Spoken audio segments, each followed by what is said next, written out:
ഈശോ മിശിഹായ്ക്ക് സ്തുതിയായിരിക്കട്ടെ. ഞാൻ brother Shaiju Adappally, Ernakulam saint Mary's prayer മിനിസ്ട്രിയിൽ നിന്നാണ്. ലൂക്കാ സുവിശേഷത്തിലെ 12-ാം അധ്യായത്തിലെ 49-ാമത്തെ വാക്യം, ഭൂമിയിൽ തീയിടാനാണ് ഞാൻ വന്നത്, അത് ഇതിനകം കത്തിജ്വലിച്ചിരുന്നെങ്കിൽ. കർത്താവായ യേശുവിൻ്റെ വചനങ്ങളാണ്. ഭൂമിയിൽ തീയിടാനാണ് ഞാൻ വന്നത്, അത് ഇതിനകം കത്തിജ്വലിച്ചിരുന്നെങ്കിൽ. ഇനി നോർമലായിട്ടുള്ള ഭാഷയിൽ നമുക്കറിയാം തീ എന്തൊക്കെ ചെയ്യും. തീ കത്തിച്ച് ദഹിപ്പിച്ച് അശുദ്ധിയെല്ലാം നീക്കിക്കളയും. പിന്നെ തീ എന്ത് ചെയ്യും? തീ പഴയത് നീക്കി ഇതാ പുതിയ ചില ലോഹങ്ങളും മറ്റും ഉരുക്കുമ്പോൾ അതിൻ്റെ കീടങ്ങൾ കത്തിച്ച് കളഞ്ഞ് മാറ്റുള്ളവ ഇതാ ഉൽപ്പാദിപ്പിക്കും. അതിനെക്കുറിച്ച് ബൈബിളിലുണ്ട്. പ്രഭാഷകൻ 2:5 പറയുന്നു, സ്വർണം അഗ്നിയിൽ ശോധന ചെയ്യപ്പെടുന്നു, സഹനത്തിൻ്റെ ചൂളയിൽ ദൈവത്തിന് സ്വീകാര്യരായ മനുഷ്യരും. അപ്പോൾ ഇവിടെ സഹനത്തെ ദൈവത്തിൻ്റെ തീ എന്ന് വിശേഷിപ്പിക്കപ്പെടുകയാണ് ഇൻഡയറക്റ്റായിട്ട്. അപ്പോൾ സ്വർണം അഗ്നിയിൽ ശോധന ചെയ്യപ്പെടുന്നു. ഞാൻ കണ്ടിട്ടുണ്ട് എൻ്റെ ചെറുപ്പകാലങ്ങളിൽ, വളരെ ചെറിയ പ്രായത്തിലാണ് എൻ്റെ അപ്പൻ ഇങ്ങനെ ഈ ചീനച്ചട്ടി പിന്നെ സ്റ്റൗവിൻ്റെ ഫ്രെയിമൊക്കെ ഉണ്ടാക്കുമായിരുന്നു. ഇന്ത്യയിലെ മറ്റ് സംസ്ഥാനങ്ങളിൽ നിന്ന് അതിനുള്ള മണ്ണുകളും അതിന് പ്രത്യേക മണ്ണുകളുണ്ട്. അതുപോലെ ഈ കോക്ക്, അത് കത്തിക്കുന്ന ഇന്ധനമൊക്കെ, കാരണം താപം, വളരെയധികം ചൂട് ആവശ്യമുള്ള, അതിൻ്റെ വ്യക്തമായ കാര്യങ്ങൾ എനിക്ക് അറിയത്തില്ല, എൻ്റെ ചെറുപ്രായത്തിലാണ്. എങ്കിലും എനിക്ക് അതൊക്കെ കണ്ട ആ ഓർമ്മകളൊക്കെ ഉണ്ട്. അപ്പോൾ ഇതിൻ്റെ ഡൈ ഒക്കെ ഉണ്ട്. അപ്പോൾ ഇന്ന് ഗ്യാസ് സ്റ്റൗ ആണ്, ഈ നമ്മൾ ഗ്യാസ് സ്റ്റൗ അല്ല അടുക്കളയിൽ ഉപയോഗിക്കുന്നത്, സിലിണ്ടറും ഗ്യാസൊക്കെയാണ്. അന്ന് കെറോസിൻ ഗ്യാസ് സ്റ്റൗ ആണ്. പക്ഷേ അതിൻ്റെ നല്ല സ്റ്റീൽ ഫ്രെയിമോട് കൂടിയ, ഇന്നുള്ളതുപോലെ തന്നെ ഗ്യാസ് സ്റ്റവിനുള്ളതുപോലെ സ്റ്റീൽ ഫ്രെയിമോട് കൂടിയതുണ്ട്. അപ്പോൾ അതിൻ്റെ പുറത്ത് സ്റ്റീൽ പോളിഷിംഗ് ആണ് ചെയ്യുന്നത്. പക്ഷേ അകത്ത് ഇതുപോലെ ഉരുക്കി അലുമിനിയമോ ഇൻഡാലിയമോ ഇങ്ങനെയുള്ള സാധനങ്ങൾ ഉരുക്കാനുള്ള സ്ക്രാപ്പ് സാധനങ്ങളെല്ലാം വാങ്ങിക്കൊണ്ട് വരുമായിരുന്നു. എന്ന് മാത്രമല്ല, ഇത് ഉരുക്കിയിട്ട് അത് ഈ ഡൈയിൽ ആ ചൂടാറുന്നതിന് തന്നെ മുമ്പേ ഒഴിക്കുമ്പോൾ, ഇപ്പോൾ പ്ലാസ്റ്റിക് മോൾഡിലേക്ക് പ്ലാസ്റ്റിക് ഒഴിക്കുമ്പോൾ പ്ലാസ്റ്റിക്കിൻ്റെ ഫ്രെയിം ആവുന്നത് പോലെ ഇത്രയും കഷ്ടപ്പെടാൻ എന്തിനാണെന്ന് പറയും. അല്ല, കണ്ടിട്ടുള്ള കാര്യങ്ങളൊക്കെ ഇങ്ങനെ ഓർമ്മയിലേക്ക് വരുമ്പോൾ ഒന്ന് പങ്കുവെക്കണേ വചനപ്രശ്നത്തോടൊപ്പം. അപ്പോൾ അത് ഫ്രെയിമായി വരും. എന്നിട്ട് അതെടുത്ത് പോളിഷ് ചെയ്ത് മിനുക്കി അതിൽ സാധനങ്ങളെല്ലാം ഫിറ്റ് ചെയ്ത് കെറോസിൻ ഗ്യാസ് സ്റ്റൗ ആക്കും. അതുപോലെ ഇൻഡാലിയത്തിൻ്റെ ചീനച്ചട്ടിയൊക്കെ ഉണ്ടാക്കിയിട്ടുണ്ട്. പക്ഷേ ഉൽപ്പാദന ചെലവുകൾ കൂടുതൽ ഉള്ളത് കൊണ്ട് ഇവിടെ വിറ്റഴിക്കാൻ വരുന്ന മറ്റ് സ്റ്റേറ്റുകളിൽ നിന്ന് വരുന്നതും ഇവിടെ ഉണ്ടാക്കുന്നതും തമ്മിൽ വിലയിൽ പിടിച്ച് നിൽക്കാൻ, ചെലവുകളും കൂലിച്ചെലവും എല്ലാം വെച്ച് നോക്കുമ്പോൾ പിടിച്ച് നിൽക്കാൻ പറ്റാത്തതുകൊണ്ട് അതിലേക്ക് അധികം പോയില്ല. പക്ഷേ ഈ സ്റ്റൗ ആയിരക്കണക്കിന് ഉണ്ടാക്കി ഒത്തിരി ആളുകൾക്ക് ജോലി കൊടുത്തിട്ടുണ്ട്. അപ്പോൾ നമ്മുടെ പണി ഇവിടെ ദൈവവചനം പറയണതല്ലേ. അപ്പോൾ ഉരുക്കിയെടുക്കുന്നതിൻ്റെ ഇതാണ്, അതിൻ്റെ മാലിന്യങ്ങളെല്ലാം നീക്കിക്കളഞ്ഞിട്ട് ഉരുക്കി ഒരു ഫ്രെയിം രൂപപ്പെടുത്തി എടുക്കും. ഇതുപോലെ ദൈവത്തിൻ്റെ ആ വചനത്തിൽ പറയുന്നത് തീയിടാൻ വന്നിരിക്കുന്നു എന്ന് പറയുമ്പോൾ അതോടെ എല്ലാത്തിനെയും കത്തിച്ചാമ്പലാക്കി നശിപ്പിച്ച് കളയും എന്ന അർത്ഥത്തിലല്ല. ഇതാ യോഗ്യമായതിനെ നിലനിർത്താനും കൂടുതൽ യോഗ്യമാക്കാനും അയോഗ്യമായതിനെ നിർമാർജനം ചെയ്യാനും നല്ലതും ചീത്ത ഏതെന്ന് തിരിച്ചറിയാനും വെളിപ്പെടാനുമുള്ള അവസരമാണ് ഈ അഗ്നി പരിശോധന. വേറൊരു സംഭവം കൂടെ ഓർക്കുകയാണ്, വായിച്ച ഒരു കാര്യമാണ്. അമേരിക്കയിലെ ഫ്ലോറിഡയിൽ വർഷങ്ങൾക്ക് മുമ്പുണ്ടായ ഒരു തീപിടുത്തം, ഒരു പ്രദേശമാകെ കത്തി വെണ്ണീറായി. അങ്ങനെ വലിയ നാശനഷ്ടങ്ങളുണ്ടായി. ഒന്നും ബാക്കിയില്ലെന്ന് വേണം തന്നെ പറയാൻ. പക്ഷേ തീപിടുത്തത്തിന് ശേഷം തീയൊക്കെ അണച്ചു കഴിഞ്ഞ് അടുത്ത ഞായറാഴ്ചയിലെ വിശുദ്ധ കുർബാനയ്ക്ക് വേണ്ടി വന്ന വൈദികൻ കയ്യിലൊരു സംഗതിയും പിടിച്ചുകൊണ്ടാണ് വന്നത്. അപ്പോൾ ആ പ്രസംഗത്തിൽ അച്ഛൻ ആ തീപിടുത്തത്തിൽ അവശേഷിച്ചതായി കിട്ടിയ ആ സംഗതി ഉയർത്തിപ്പിടിച്ചിട്ട്, അതായത് ഒരു തീപിടുത്തത്തിനിരയായ ഒരു ഫ്ലവർ വാസ് അത് കൊണ്ടുവന്ന് ഉയർത്തിപ്പിടിച്ചിട്ട് ചോദിച്ചു ഇതെന്താണെന്ന് പറയും. അപ്പോൾ എല്ലാവരും പറഞ്ഞത് ഫ്ലവർ വാസാണ്. ഇതിനെന്താ സംഭവിച്ചതെന്ന് പറയുമ്പോൾ കത്തി അതിലൂടെ കടന്നുപോയി. പക്ഷേ എന്തുകൊണ്ടാണ് ഇത് നശിച്ചു പോകാത്തത്? അപ്പോൾ ആർക്കും വ്യക്തമായ ഉത്തരം പറയാൻ സാധിക്കുന്നില്ല. പക്ഷേ അച്ഛൻ പറഞ്ഞു, ഒരിക്കൽ ഇത് അഗ്നിക്ക് ഇരയായതാണ്. ഈ മണ്ണ് കൊണ്ട് അത് കുഴച്ചെടുത്ത് അല്ലെങ്കിൽ മെറ്റിലുകൊണ്ട് അത് രൂപപ്പെടുത്തി അതിനെ ചുട്ട് വേവിച്ച് പാകപ്പെടുത്തി അതിൻ്റെ ആ മോഡലാക്കി എടുത്തു. ഇനി അതിനേക്കാൾ കൂടിയ അഗ്നി വന്നാൽ മാത്രമേ സാധാരണ തീപിടുത്തത്തിലൊന്നും ഇത് കത്തി നശിച്ച് പോവുകയില്ല. അപ്പോൾ ആ തീക്ക് അതിനെ ഒന്നും ചെയ്യാനായിട്ട് സാധിച്ചില്ല. തീപിടുത്തത്തിൽ അവശേഷിച്ചതായിട്ട് കണ്ട ആ ഫ്ലവർ വേസ് മറ്റു വസ്തുക്കളെല്ലാം വെന്ത് വെണ്ണീറായി ചാരമായി പോയപ്പോൾ ഇതാ ബാക്കി വന്ന ആ കേടുപാട കൂടാതെ സംഭവിച്ച ഫ്ലവർ വേസാണ് ആ വൈദികൻ ഉയർത്തിപ്പിടിച്ചത്. ഇതെന്തുകൊണ്ടാണ് അഗ്നിയിലൂടെ കടന്നു പോയിട്ട് നിലനിന്നത്? അതൊരിക്കൽ അഗ്നി ശോധനയ്ക്ക് വിധേയമായതാണ്. അപ്പോൾ ഈ ദൈവവചനത്തിൽ ഞാൻ ഇന്നലെ എൻ്റെ വീട്ടിൽ 2 നായ്ക്കളുണ്ട്. ഒരു ബീഗിളുണ്ട്, ഒരു മിനിയേച്ചർ പിൻ, ഒരു ചെറിയ ഡോഗാണ്, മിൻപിൻ അങ്ങനെ പറയും. അപ്പോൾ ചെറിയ ഡോഗിനെ ഉള്ളിൽ കയറ്റിയിട്ടേ മറ്റവനെ അഴിച്ചു വിടുള്ളൂ. രണ്ടുപേരും കൂടി ഒരുമിച്ച് അഴിച്ചു വിട്ടാൽ ഒരു സ്നേഹമാണ്, നല്ല കൂട്ടാണ്. കൂട്ട് കൂടുതലായിട്ട് മറ്റവൻ വലിയവൻ പിടിച്ച് ഒരു ചവിട്ട് കൂട്ടിനിടയ്ക്ക് ചവിട്ട് കൊടുത്തിട്ട് മറ്റവൻ്റെ കാലൊടിഞ്ഞു പോയിട്ട് കുറേ ദിവസം ഇപ്പോൾ പ്ലാസ്റ്ററൊക്കെ ഇട്ട് ഹോസ്പിറ്റലൊക്കെ കൊണ്ടുപോയി ഒത്തിരി പൈസയൊക്കെ ചിലവാക്കിയിട്ടാണ് അവനെ രക്ഷപ്പെട്ട് കിട്ടിയത്. അപ്പോൾ ഇനി വലിയ ഡോഗിൻ്റെ കൂടെ അവനെ നമ്മൾ വിടാതിരിക്കുന്നതാണ് ബുദ്ധി. അവരുമേ കൂട്ടാണ്, സംഗതിയൊക്കെ ശരി, പുറത്തൊക്കെ കാണിക്കും, തമ്മിൽ ഉമ്മൊക്കെ കൊടുക്കും, കൂട്ടൊക്കെയാണ്. പക്ഷേ ഒരാളുടെ മേൽ കൺട്രോൾ ഇല്ലെങ്കിൽ മറ്റേ ആൾ കളിക്കിടക്ക് അപകടം പറ്റാൻ സാധ്യതയുണ്ട്. കാരണം ഈ ചെറുത് 3 കിലോ ഉള്ളൂ, മറ്റവൻ 30 കിലോയും അതിലും കൂടുതലും ഉണ്ട്. അപ്പോൾ അത്രയുള്ള കഥ. അപ്പോൾ ഈ ബീഗിളിനെ അഴിച്ചുവിട്ട് വൈകുന്നേരം ആ സമയത്ത് മറ്റേനെ പൂട്ടിയിട്ടിട്ട് ഇതിനെ അഴിച്ചുവിടാൻ ഭാര്യ പറഞ്ഞു. അങ്ങനെ ഞാൻ അതിനെ നോക്കി വിട്ടിരിക്കുന്നതിൻ്റെ ഇടയ്ക്ക് ഒരു നിമിഷം പരിശുദ്ധാത്മാവ് പ്രവർത്തിച്ച കാര്യം പറയും. ഞാൻ എൻ്റെ വീടിൻ്റെ ഉമ്മർത്തിരിക്കുകയാണ്. അവിടെ ഇരുന്നില്ലെങ്കിൽ അവൻ വന്ന് മാന്തിപ്പറിച്ച് വാതിലയിൽ ഇങ്ങനെ മാന്തിപ്പറിച്ച് തുറക്ക്. അവന് കുഞ്ഞു മുതലേ ഒരു ഒത്തിരി അറ്റാച്ച്മെൻറ്റാണ് ഞങ്ങളുടെ വീടുമായിട്ടുള്ളത്. അപ്പോൾ അകത്ത് വന്ന് ഹാളിൽ വന്ന് ഇങ്ങനെ കിടക്കാൻ വേണ്ടിയാണ്. അപ്പോൾ അങ്ങനെ ഉണ്ടാതിരിക്കാൻ പുറത്ത് നമ്മളിരുന്നാൽ കുഴപ്പമില്ല. അവനിങ്ങനെ അവിടെ ചുറ്റി നടന്നോളും, കുറേ നേരം കളിക്കും, ഓടും, അങ്ങനെയൊക്കെ ചെയ്ത് ഒന്ന് റിലീസൊക്കെ ആയി കഴിയുമ്പോൾ അവനെ പതിയെ കൂട്ടിക്കയറ്റിയാലും കുഴപ്പമില്ല. അപ്പോൾ അവനിങ്ങനെ നടക്കുന്നതിൻ്റെ ഇടയിൽ കുറച്ച് സമയം എൻ്റെ ചിന്ത ഇതിലേക്ക് പോയി. തീ ഇടാനാണ് വന്നിരിക്കുന്നത്. ആര്? യേശു പറഞ്ഞ എൻ്റെ ഉള്ളിൽ വന്ന പാട്ട് ഇതാണ്. തീ പോലെ ഇറങ്ങണമേ, അഗ്നിനാവായി പതിയണമേ, കൊടുങ്കാറ്റായി വീശേണമേ, ആത്മനദിയായി ഒഴുകേണമേ. ഞാൻ എഴുതിയ പാട്ടൊന്നുമല്ല കേട്ടോ. ചിലർക്ക് ചോദിക്കും ബ്രദറിൻ്റെ പാട്ടാണെന്ന്. ചില ഈരടികൾ വരികൾ ഓർക്കുമ്പോൾ നമ്മുടെ ഹൃദയത്തിൽ സ്പർശിച്ച വരികൾ ഒന്ന് പങ്കുവെക്കുന്നേ ഉള്ളൂ. അപ്പോൾ തീ പോലെ ഇറങ്ങണമേ, അഗ്നിനാവായി പതിയണമേ, കൊടുങ്കാറ്റായി വീശേണമേ, ആത്മനദിയായി ഒഴുകേണമേ.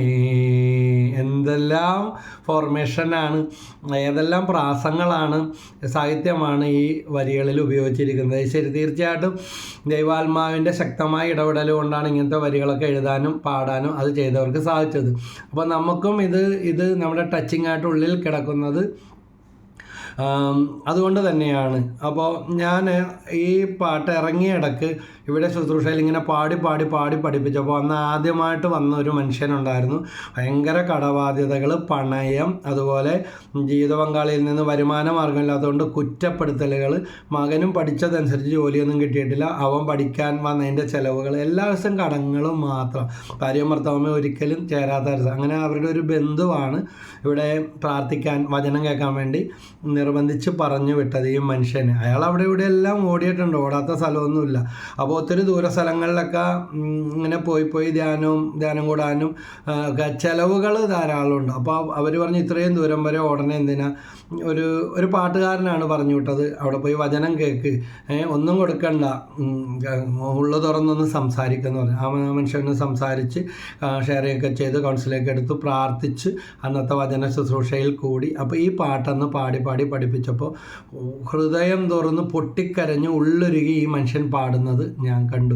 തീ പോലെ ഇറങ്ങണമേ, അഗ്നിനാവായി പതിയണമേ, കൊടുങ്കാറ്റായി വീശേണമേ, ആത്മനദിയായി ഒഴുകേണമേ. ഇത് കേട്ടുകൊണ്ടിരിക്കുന്നവരാരായിരുന്നാലും എന്തായിരുന്നാലും നിങ്ങൾക്ക് സാധിക്കുമെങ്കിൽ ഇത് ഹൃദയത്തിലൊന്ന് സ്പർശിക്കുക, ഹൃദയത്തിലൊന്ന് ഏറ്റെടുക്കുക. നമ്മൾ നമ്മുടേതായിട്ട് സ്വീകരിച്ച് പാടാനും പ്രാർത്ഥിക്കാനും തുടങ്ങുക. ആ മനുഷ്യൻ അങ്ങനെയാണ് ചെയ്യുന്നതായിട്ട് കണ്ട. അന്ന് ഈ കൂട്ടായ്മയിൽ വന്ന ആർക്കും അതുപോലെ പ്രാർത്ഥിക്കുന്നതായിട്ട് നമ്മൾ കണ്ടില്ല. ഹൃദയം പരിശോധിക്കുന്ന ദൈവത്തിന് അറിയാം. പക്ഷേ അത്രക്ക് കരഞ്ഞ് ഉള്ളുരുകി അത്രക്ക് അഭിഷേകത്തോടെ വിട്ടുകൊടുത്ത് ഈ മനുഷ്യൻ പാടുന്നത് കണ്ടു. ഫലം സംഭവിച്ചത് എന്താണെന്ന് അറിയാമോ? ഇവിടുന്ന് ശുശ്രൂഷ കഴിഞ്ഞ് ചെന്ന അന്ന് മുതൽ ആരോ വന്ന് അദ്ദേഹത്തിൻ്റെ മകൻ്റെ ജോലിക്ക് ബയോഡാറ്റ മേടിച്ചുകൊണ്ട് പോയി, വിദേശ ജോലിക്കുള്ള ഒറ്റ പൈസയും. ഇന്ന് ഒരുപാട് തട്ടിപ്പൊക്കെ നടക്കുന്നുണ്ട് നെറ്റ് വഴിയും അല്ലാതെയൊക്കെ. അപ്പോൾ ഒന്നും കൊടുക്കാതെ, ഒരു സർവീസ് ചാർജ് പോലും കൊടുക്കാതെ അയാൾ ലീവിന് നാട്ടിൽ വന്നപ്പോൾ അപ്പോഴാണ് ഇവരുടെ കാര്യം ഓർത്തത്. ഈ മകൻ പഠിച്ചിട്ട് ജോലിയോ ഒരു എക്സ്പീരിയൻസ് പോലും ഇല്ലാത്ത പയ്യൻ, ഇയാളൊരു എക്സ് ഗൾഫുകാരനാണ്, ആര് ഈ പാട്ട് പാടിയ ഈ വന്ന ചേട്ടൻ.